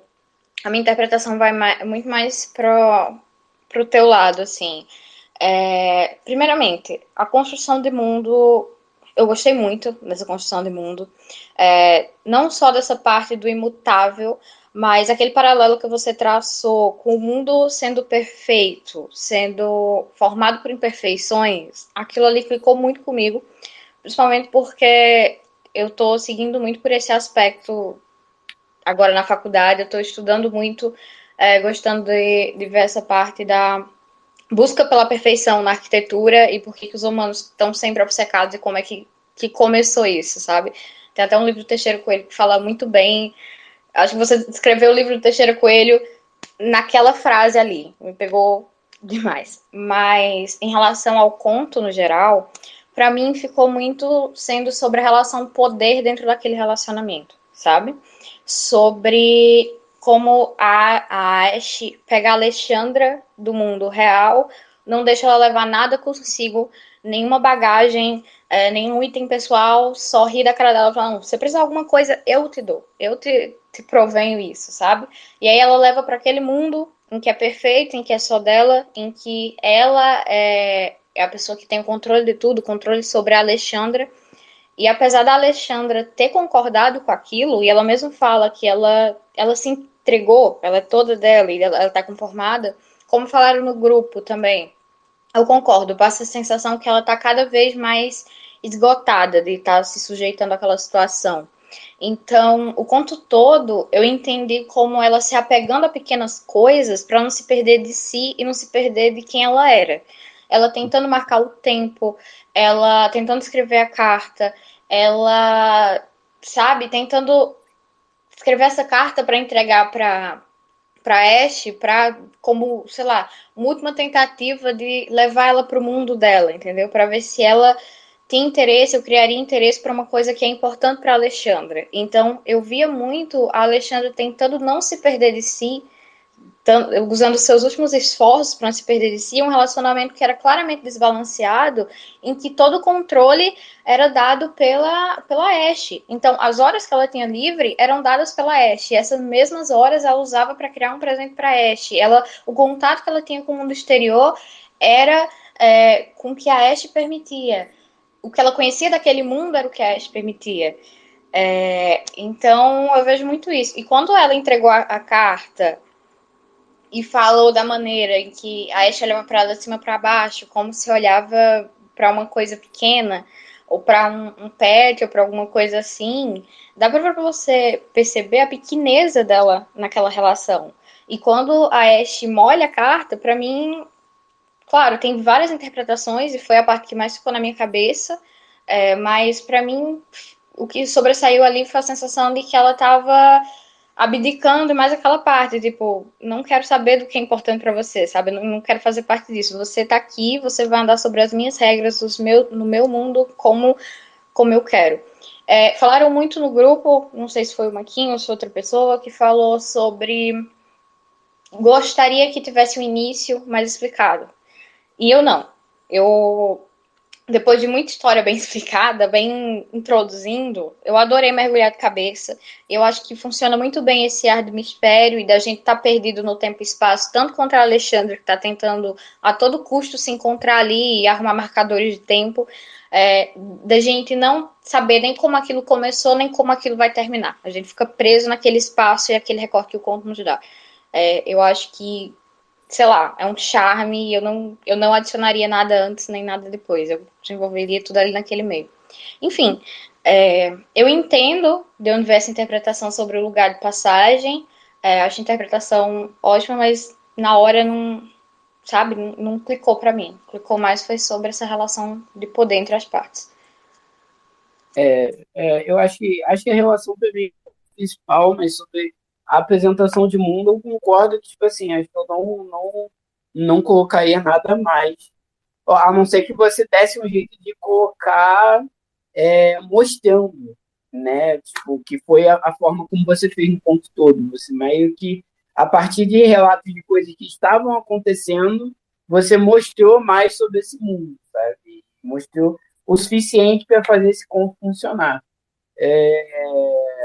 Eu, inclusive, diria até para você disse que vai prolongar, para mandar para o edital, mas você deixar essa versão salva com 2.500 palavras, que eu acho que tá uma versão muito boa, assim. É, mas. Eu falei com você, eu falei que eu tava com raiva porque ia ficar com 2.000 palavras. No final, eu já dei uma esticada para. Não foi uma enchida de linguiça, porque no final não ficou essa sensação de encher de linguiça. Na verdade, eu até expliquei algumas coisas, porque relendo o conto algumas vezes, eu percebi que tinha algumas coisas que só faziam sentido na minha cabeça, não estava explicando nem o suficiente para o leitor conseguir acompanhar. Então, ajustando essas coisas, eu cheguei a 2.500. Mas é menos do que para o edital, porque o edital precisa 3.000, e mais do que a maioria dos editais de Flash. No edital de Flash já nem entra mesmo, porque os editais de Flash são Menos de 1.000 palavras. 1.500. E aí eu tô com ele aí e tal. E eu gostaria que saísse numa revista mesmo. Eu acho que Você pode esperar mais um pouco, que algum edital conveniente aparecer, mas. a gente não tem muitas revistas literárias, né? Tipo, a Escambanáutica é uma boa revista. Os textos, eu já publiquei com eles nos de flash deles de ficção relâmpago, que é E a PUC. aí, a Eita. Ela não tá com o edital aberto, né? Mas. Você Aí, lembra o tamanho da Ita? pô, Lembra o agora. tamanho? Eu tô pegando de referência o meu conto. Porque foi pra Eita que eu mandei o meu conto do restaurante espacial, né? E ele tem 2.400 e poucas palavras. Entendi.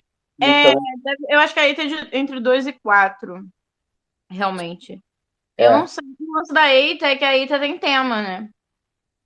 Ah, é verdade. Aí depende do tema que eles vão esperar. Ou então é traduzir e mandar para alguma revista gringa. Entendeu? Porque uma revista Isso é interessante.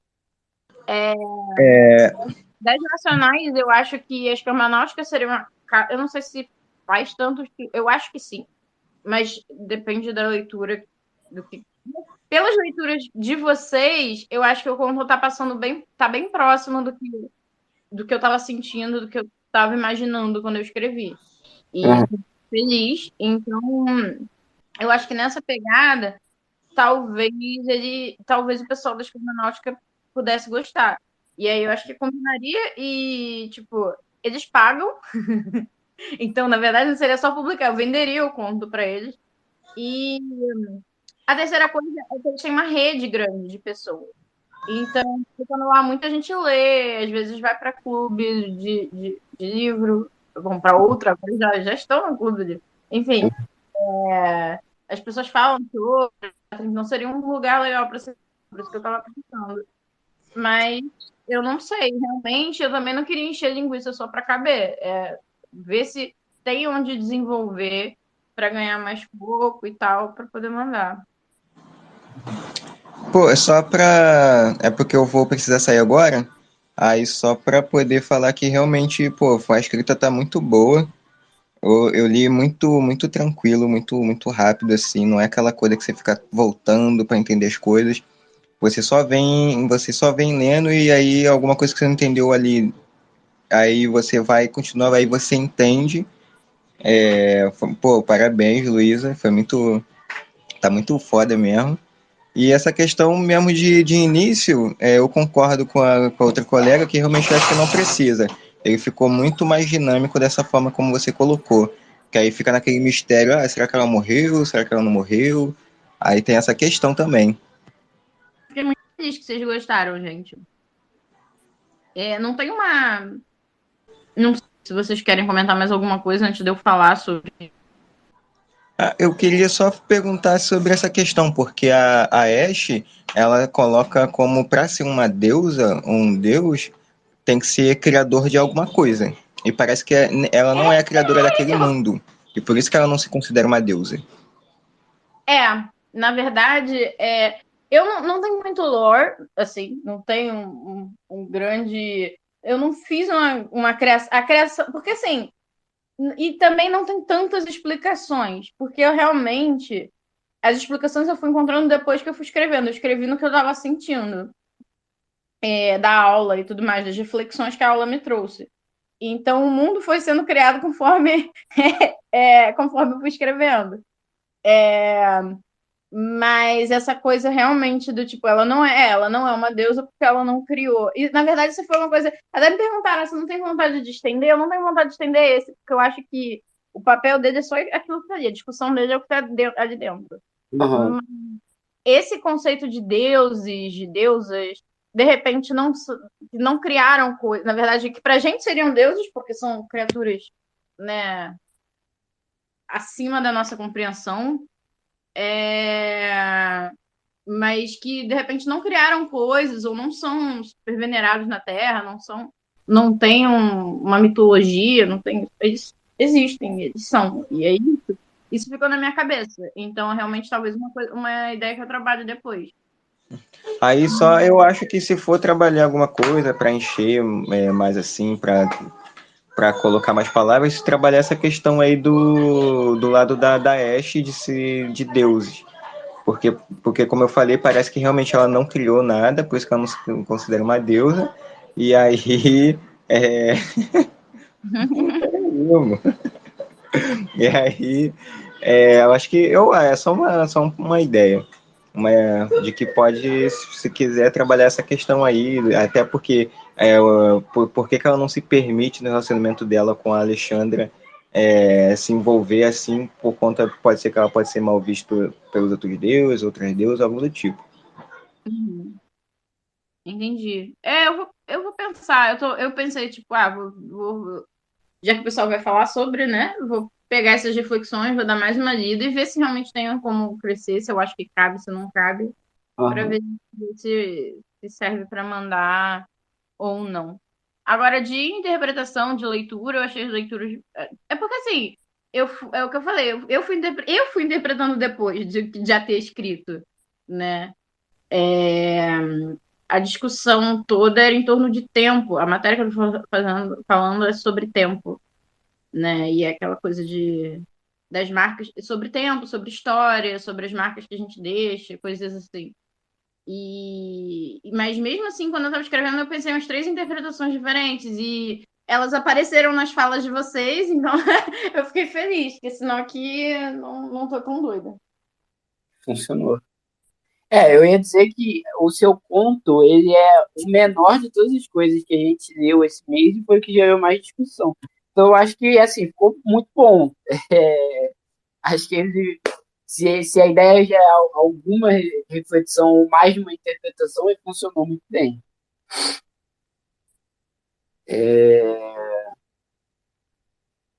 Você quer comentar alguma coisa mais do conto? Ou Luísa? Comentar alguma coisa mais no conto? Não sei, vocês querem perguntar alguma coisa? Deixa eu pensar aqui. Continuidade, quero mais coisa. Dá para continuar a história. Dá para continuar a história? Eu não sei. Perfeito. Oi? Eu quero saber mais sobre o mundo perfeito. E porque, como não existe apenas elas duas, existem outras possibilidades. Não precisa falar sobre elas, pode ser sobre outras coisas. Eu fiquei curioso sobre. Fala. Quem mais estava falando? Pedro? Eu fiquei curioso sobre o terceiro personagem. É Sif, não é? Porque é mencionado 2 vezes e tá, tudo bem. Ele não faz parte da discussão principal. Tudo bem. Mas acho que pelo menos uma mínima referência sobre o que ele é. Enfim. Porque ele realmente parece que ele só aparece para entregar um papel para ela. Cara, desculpa. Eu jurei que Sif na hora fosse marca de papel. Não, tá tudo bem. De boa. Tá tudo certo. O papel é importante, pô. Ela tá procurando o papel do mundo perfeito. Falei, nossa, é pica. Foi bem batido. Essa marca aí. Pô, e os moradores desse mundo também, porque ela fala, eu nunca vi um morador escrevendo num papel assim. Parece que é um mundo meio que ou a galera tá de boa só vivendo e não usa tecnologia, ou só usa tecnologia. Na verdade, a gente falando, uma coisa que me ocorreu quando eu estava escrevendo, de repente eu vou crescer para aí. Me ocorreu quando eu estava escrevendo e acabou não entrando, é realmente os outros moradores, um pouco mais desse mundo e tudo mais. Realmente o Cid jogadão aí, coitado, só apareceu para entregar folha de papel e tudo mais, e na minha cabeça tem. Porque eu realmente não criei muito. Assim, muita coisa eu não sabe quem é o Cif, sei lá. Eu inventei na hora, é outro Deus. Mas eu imaginei que, tipo, eles faziam coisas juntos. No tempo que a Ashe não tá com ela, eles estão fazendo coisas de Deus, sei lá. Estão dando volta da fogueira, não sei. Não, mas aí que eu fiquei pensando, tipo assim, é um mundo imutável que tudo que ela toca volta ao seu lugar. Papel não é uma coisa que existe, alguém produziu. Então, será que os deuses produzem, as coisas se mantêm, ou apenas o que ela, humana, toca volta à sua perfeição, que é? Mas o papel que os deuses fez vira uma perfeição pela mão deles. Fiquei pensando nisso. É verdade. A minha questão, não sei, alguém ia falar alguma coisa? Não, eu tava com esse mesmo questionamento de tudo que ela toca volta ao normal, que não é para ser algo mudado.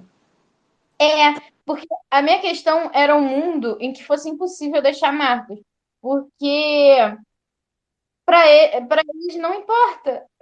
Toda a questão, acho que na minha cabeça imagina, pra gente é muito importante deixar marca. A gente fica tentando encontrar em documentos antigos, em pintura na caverna, em pegadas, em fósseis, não sei o quê, tentando reconstituir uma história, criar uma narrativa de uma história. E se a gente estivesse num mundo em que você não pode deixar marca? Isso não é uma questão para os moradores dali, porque eles vivem para sempre.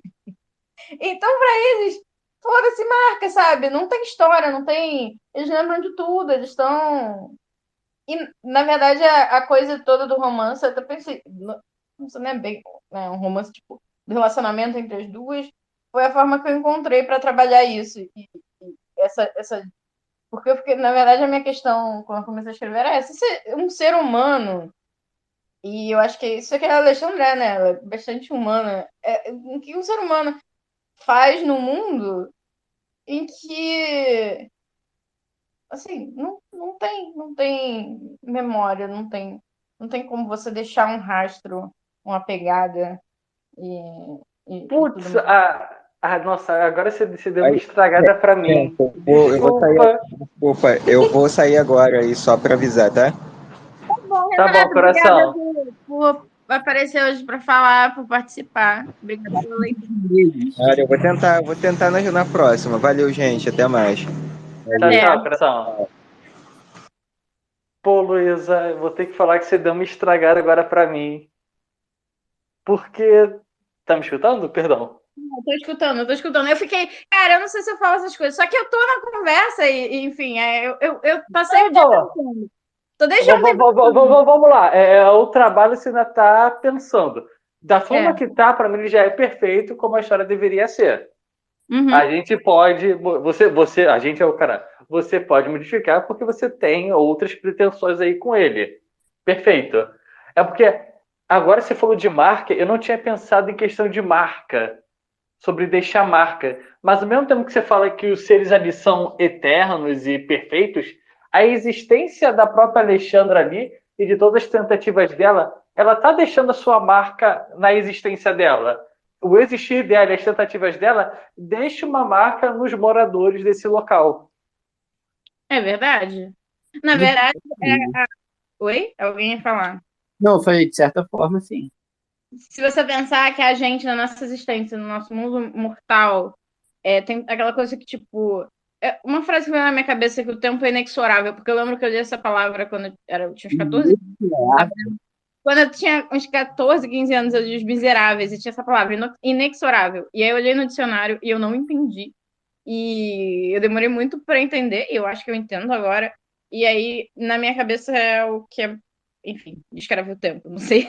Não sei explicar também. Mas, enfim, a gente também, a gente tá no mundo mortal, a gente pode deixar marca, mas no final, aquela coisa que todo mundo vai ser esquecido, porque a gente é mortal, a gente vive muito pouco tempo, a gente é irrelevante, todo mundo vai ser esquecido. Mas no final, também, na nossa insignificância, a gente também deixa marcas de alguma forma para as outras pessoas, ou às vezes coisas que a gente não imaginou. De repente, pensar que quantos, sei lá, homens das cavernas andaram por aí e um homem da caverna específica e aleatório deixou a pegada que a gente achou e o arqueólogo tá pesquisando, sei lá.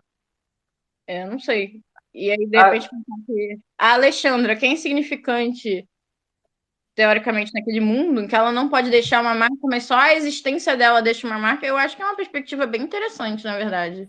Eu gostei. Agora que você falou isso, você usou seu inexplicável, eu pensei no questionamento de Aquiles também, que tipo, pô, ele pode ir para a Guerra de Troia e ser lembrado pela eternidade, ou ele pode ficar em casa e ser lembrado pelos seus filhos, pelos seus netos, talvez pelos seus bisnetos e ser esquecido.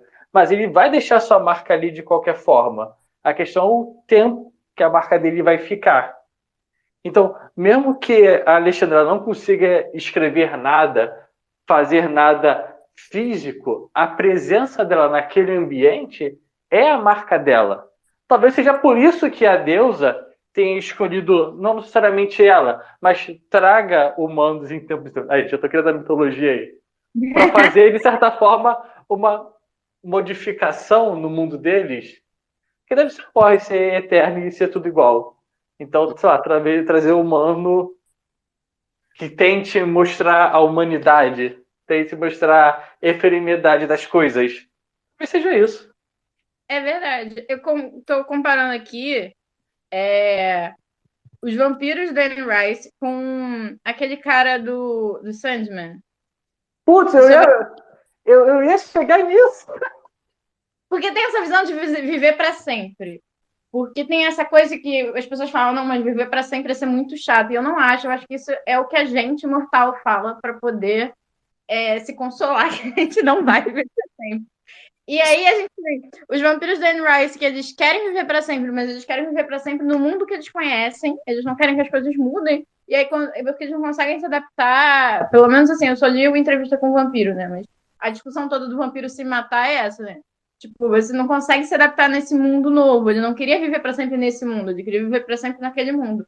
E aí você tem aquele cara de Sandman que vive para sempre e ele acha que não vai viver, que ele vai desistir, que ele não vai querer mais viver. E ele tá empolgadaço com as mudanças do mundo. A família morreu, ele depois, sei lá, arrumou uma nova família.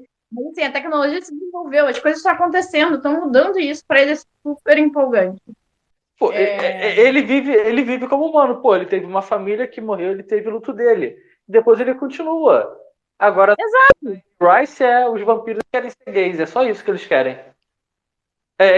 A maior revelação deles é, nossa, eu gosto de homens. Gostei daquele cara, vou transformar ele no vampiro. É esse o plot dela. Desculpa, é isso.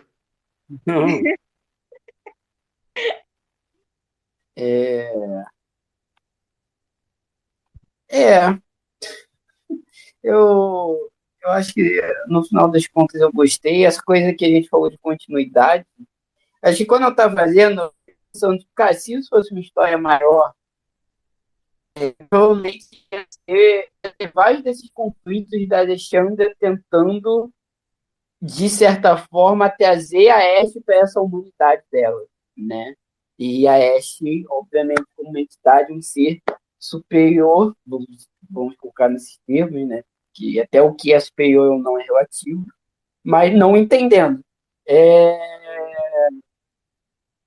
Eu, inclusive, a cena dela molhando a carta e soprando a carta no final, eu nem tinha elaborado muito essa cena na minha cabeça. Para mim era só, tipo, no final das contas ela não entendeu e pô, ela foda-se. Ela, se ela já tem Alexandre ali, ela não precisa de mais nada, não faz sentido. E aí ela destruiu a carta.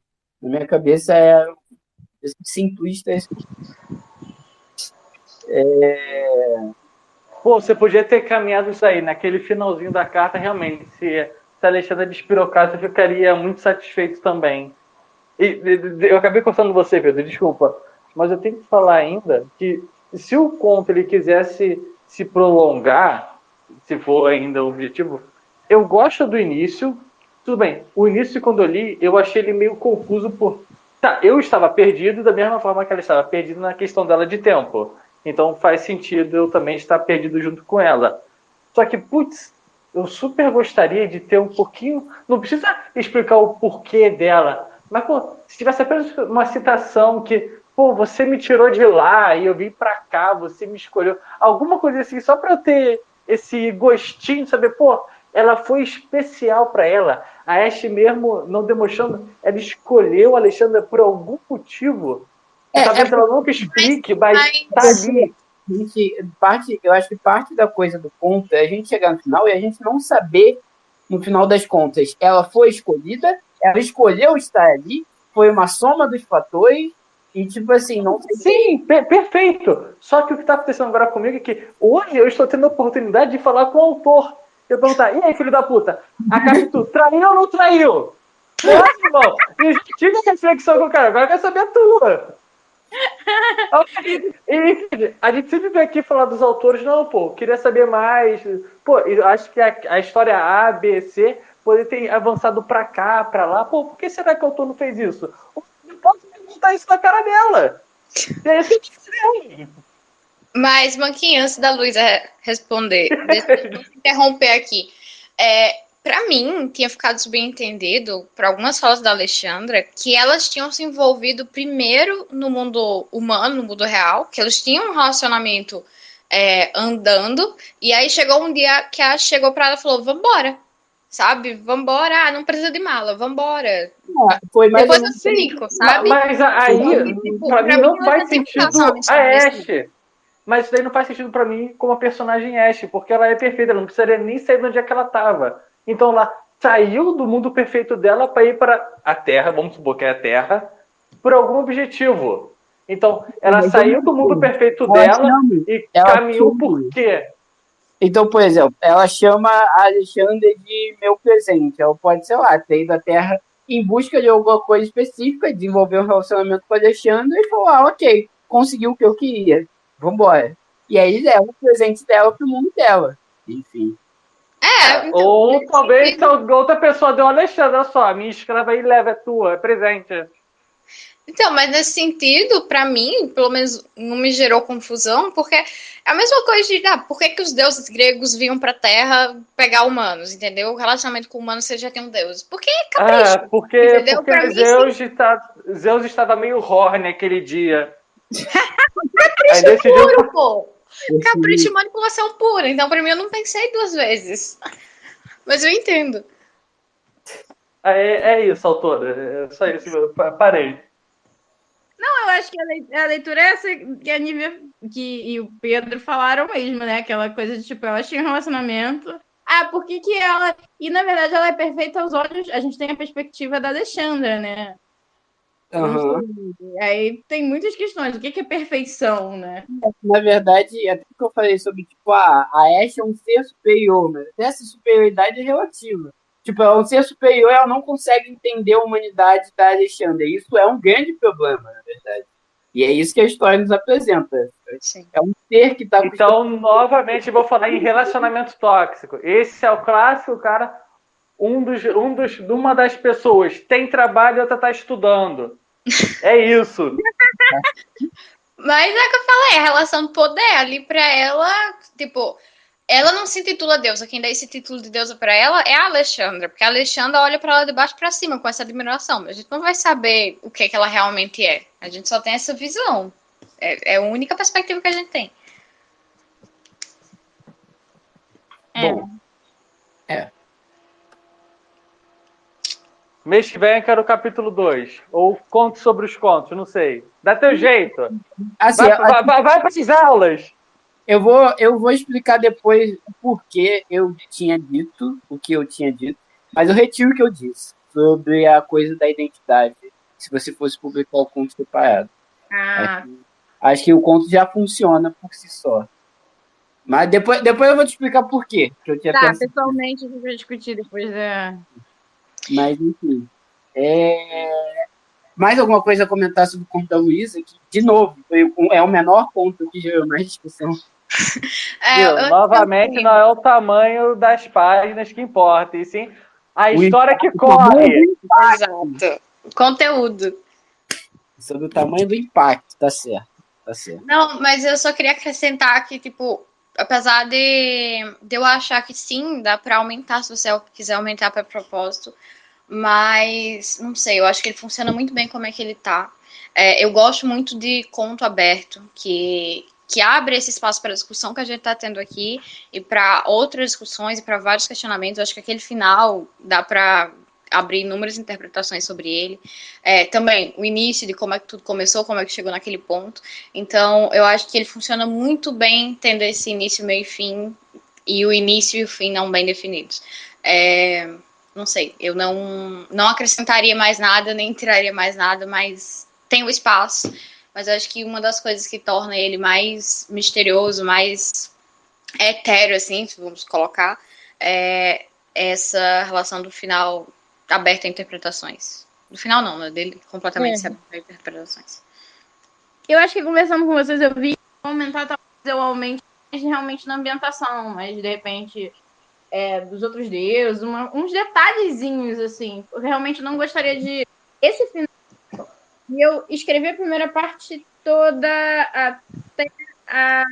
até a Ash terminar. Quando a Ash terminou de escrever a carta, eu parei. Aí eu demorei vários dias para pegar de novo, porque eu não sabia como é que ia ser esse diálogo delas, não sabia muito bem como continuar. Mas eu sabia que ia terminar com a coisa da carta desaparecendo, né? Assim. Isso era uma das poucas coisas que eu sabia quando eu comecei. Então o final realmente não mudaria, mas eu talvez dê algumas coisas nesse sentido, por ser uma coisa até que já me passou pela cabeça quando eu estava escrevendo, de tipo, pô, eu imaginei, eu não pensei em colocar, não saiu na escrita, mas eu imaginei, sei lá, os outros deuses fazendo coisas de deuses, né? Porque o que a Ash faz quando não tá com a Alexandra? Exatamente, é funcionária pública, isso é o quê? Tava ali batendo cartão, batendo ponto. Isso é interessante porque os meninos falaram do riff, né? E pra mim, não sei se me lembrou de alguma outra história que eu tinha lido, mas na minha cabeça, nessas horas vagas, ou ela vaga pela floresta, ou tipo, esse riff é um funcionário, ou alguma coisa ali da casa da Ash, que é uma das poucas pessoas que ela tem contato, e aí, enfim, criou uma amizade, criou uma relação ali. Mas eu acho que é uma boa coisa a se desenvolver, realmente. Como é que seria fora dessas paredes que ela conhece? Sim, inclusive Agora que vocês gostaram, vou ficar com medo de estragar o conto, então vou devagarzinho, assim. E o riff, inclusive, né, dá essa sensação de que ele também conhecia a Alexandra antes deles voltarem para esse mundo. Que ela tem alguma relação com o riff, nem que seja de amizade, simpatia, enfim. Não é um ser que ela só conheceu no outro mundo. Me deu... Provavelmente ele tem contato com o mundo humano, né? Pra ter conseguido arranjar o papel pra ela.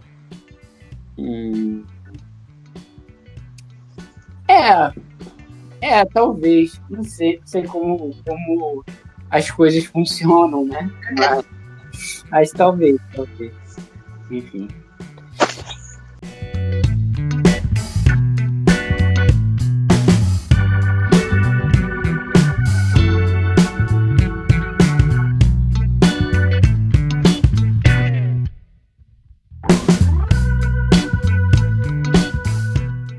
Ok.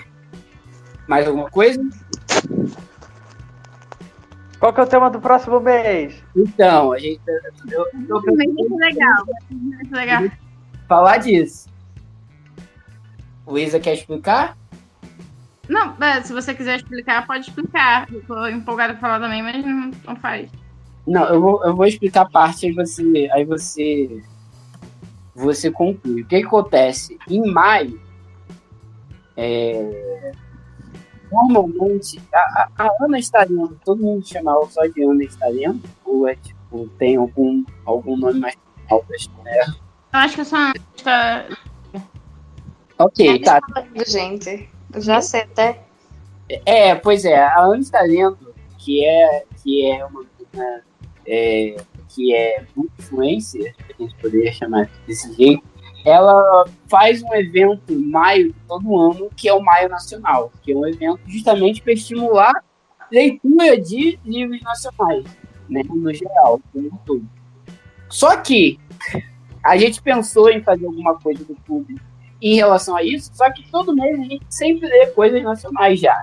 Então a gente pensou, pô, o que a gente pode fazer? Luísa, te dou a palavra. O que podemos fazer, né? Já que é só nacional. Aí, eu tive uma ideia e a gente vai trabalhar com um desafio do Maio Nacional. Enfim, que vai ser... Eu não sei se vocês já viram esses bingos de leitura. Já. Amanhã, 1º de maio... Não, amanhã não é 1º de maio. Segunda, 1º de maio, a gente vai lançar um bingo do Clube do Livro com alguns livros que a gente vai selecionar.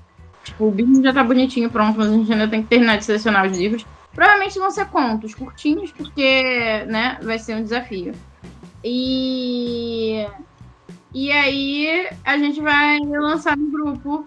E aí a leitura vai ser por conta de vocês, assim, como é que vocês vão querer completar o bingo de vocês, né? Lembrando que eu pesquisei isso para confirmar. O bingo você pode escolher uma coluna vertical, uma linha horizontal ou uma diagonal para completar. Vai ser uma brincadeira. Obviamente, a gente sempre reforça que a leitura não é uma competição. Porém, nesse caso, quem terminar primeiro, a gente vai lançar o bingo no Twitter, mas pro pessoal que é do clube de leitura mesmo, que tá no nosso grupinho e tudo mais, os critérios vão ser completar o bingo, e obviamente isso é tudo de boa fé, porque a gente só tá brincando, né? Enfim, completar o bingo primeiro, em qualquer uma dessas formas, vertical, horizontal, diagonal, etc. E aí, no caso, a gente vai e avalia os livros, né? Tem que fazer a avaliação dos livros lá na Amazon. Aí manda os printzinhos bonitinhos. E participar da próxima reunião, aí a gente deve dar um presentinho. Um brindezinho. Olha que esse é o mesmo meu aniversário, viu? Eu vou correr atrás disso. Tem que Acho uma sacanagem vocês fazerem uma competição quando eu tô indo pro Japão. Eu acho uma sacanagem. Vocês estão tirando o concorrente. Tudo bem, eu devo chegar no Japão dia 26 de maio. Mas eu não tô no Brasil desde o dia 18. Mas vamos ver, eu vou tentar. Ô Maquinho, só o tempo que você vai ficar no avião dá pra fechar o bingo, se você tiver muita força de vontade. Pior que dá. O meu problema é que provavelmente o dia que tiver um encontro, eu vou estar chegando no Japão. Eu vou estar, sei lá, no meio do translado, preso em algum trem. É complicado, realmente. Ou eu vou estar, sei lá, no meio do Pacífico, alguma coisa do tipo. A gente eu quero ver a internet que eu vou ter. A gente não definiu o dia ainda, né? Mas a gente vai ver isso. Porque você disse que vai chegar dia 26. Mas cara, isso vai ser uma sacanagem. Eu vou pro Chile dia 18. Eu tenho que ir pro Chile. E eu saio do Chile dia 24. Então eu vou passar 24, 25 e 26 voando. Meu Deus. É porque eu volto no tempo ainda. Então, a sacanagem que você está falando é você ir pro Chile e pro Japão no mesmo mês? É caminho. Ainda vou passar pela... Com todo respeito. Vai se perder. No nosso 27 de maio, você vai estar onde? Quando a gente estiver em 27 de maio. Eu vou estar em algum lugar em Tóquio, morrendo porque tá passando 3 dias viajando. Faz sentido. Não, o problema, na real, é que...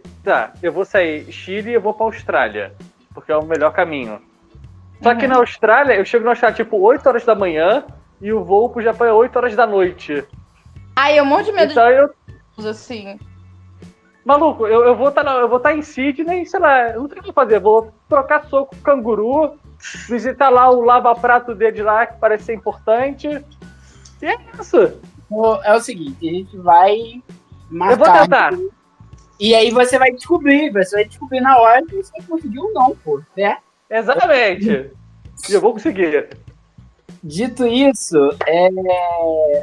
eu e a Luísa, a gente vai fazer a seleção e a gente vai mandar no grupo normalmente, tá? Tipo, a capa, sinopse, o número de páginas, se tá no Kindle. A diferença é que já vai estar selecionado, tá ligado? Vocês não vão, com todo respeito, vocês não vão votar, mas vai ter muita opção, tá ligado? Então, Beleza, assim eu não perco uma votação. é verdade, assim você não perde uma votação. E você... Então vai ter todas as opções de bingo e aí vocês vão poder escolher se vocês vão fechar uma linha, uma coluna ou uma diagonal. E fé. Ok? Ok. Ok, chefe, ok. Luísa, quer acrescentar mais alguma coisa? Acho que não. Talvez eu pense depois aí no grupo. Ok. Então a gente encerra por aqui. Foi novamente um prazer debater com vocês. E nos vemos no grupo e no mês que vem. Tchau, tchau, gente. Tchau. Tchau. Sempre bom falar com vocês.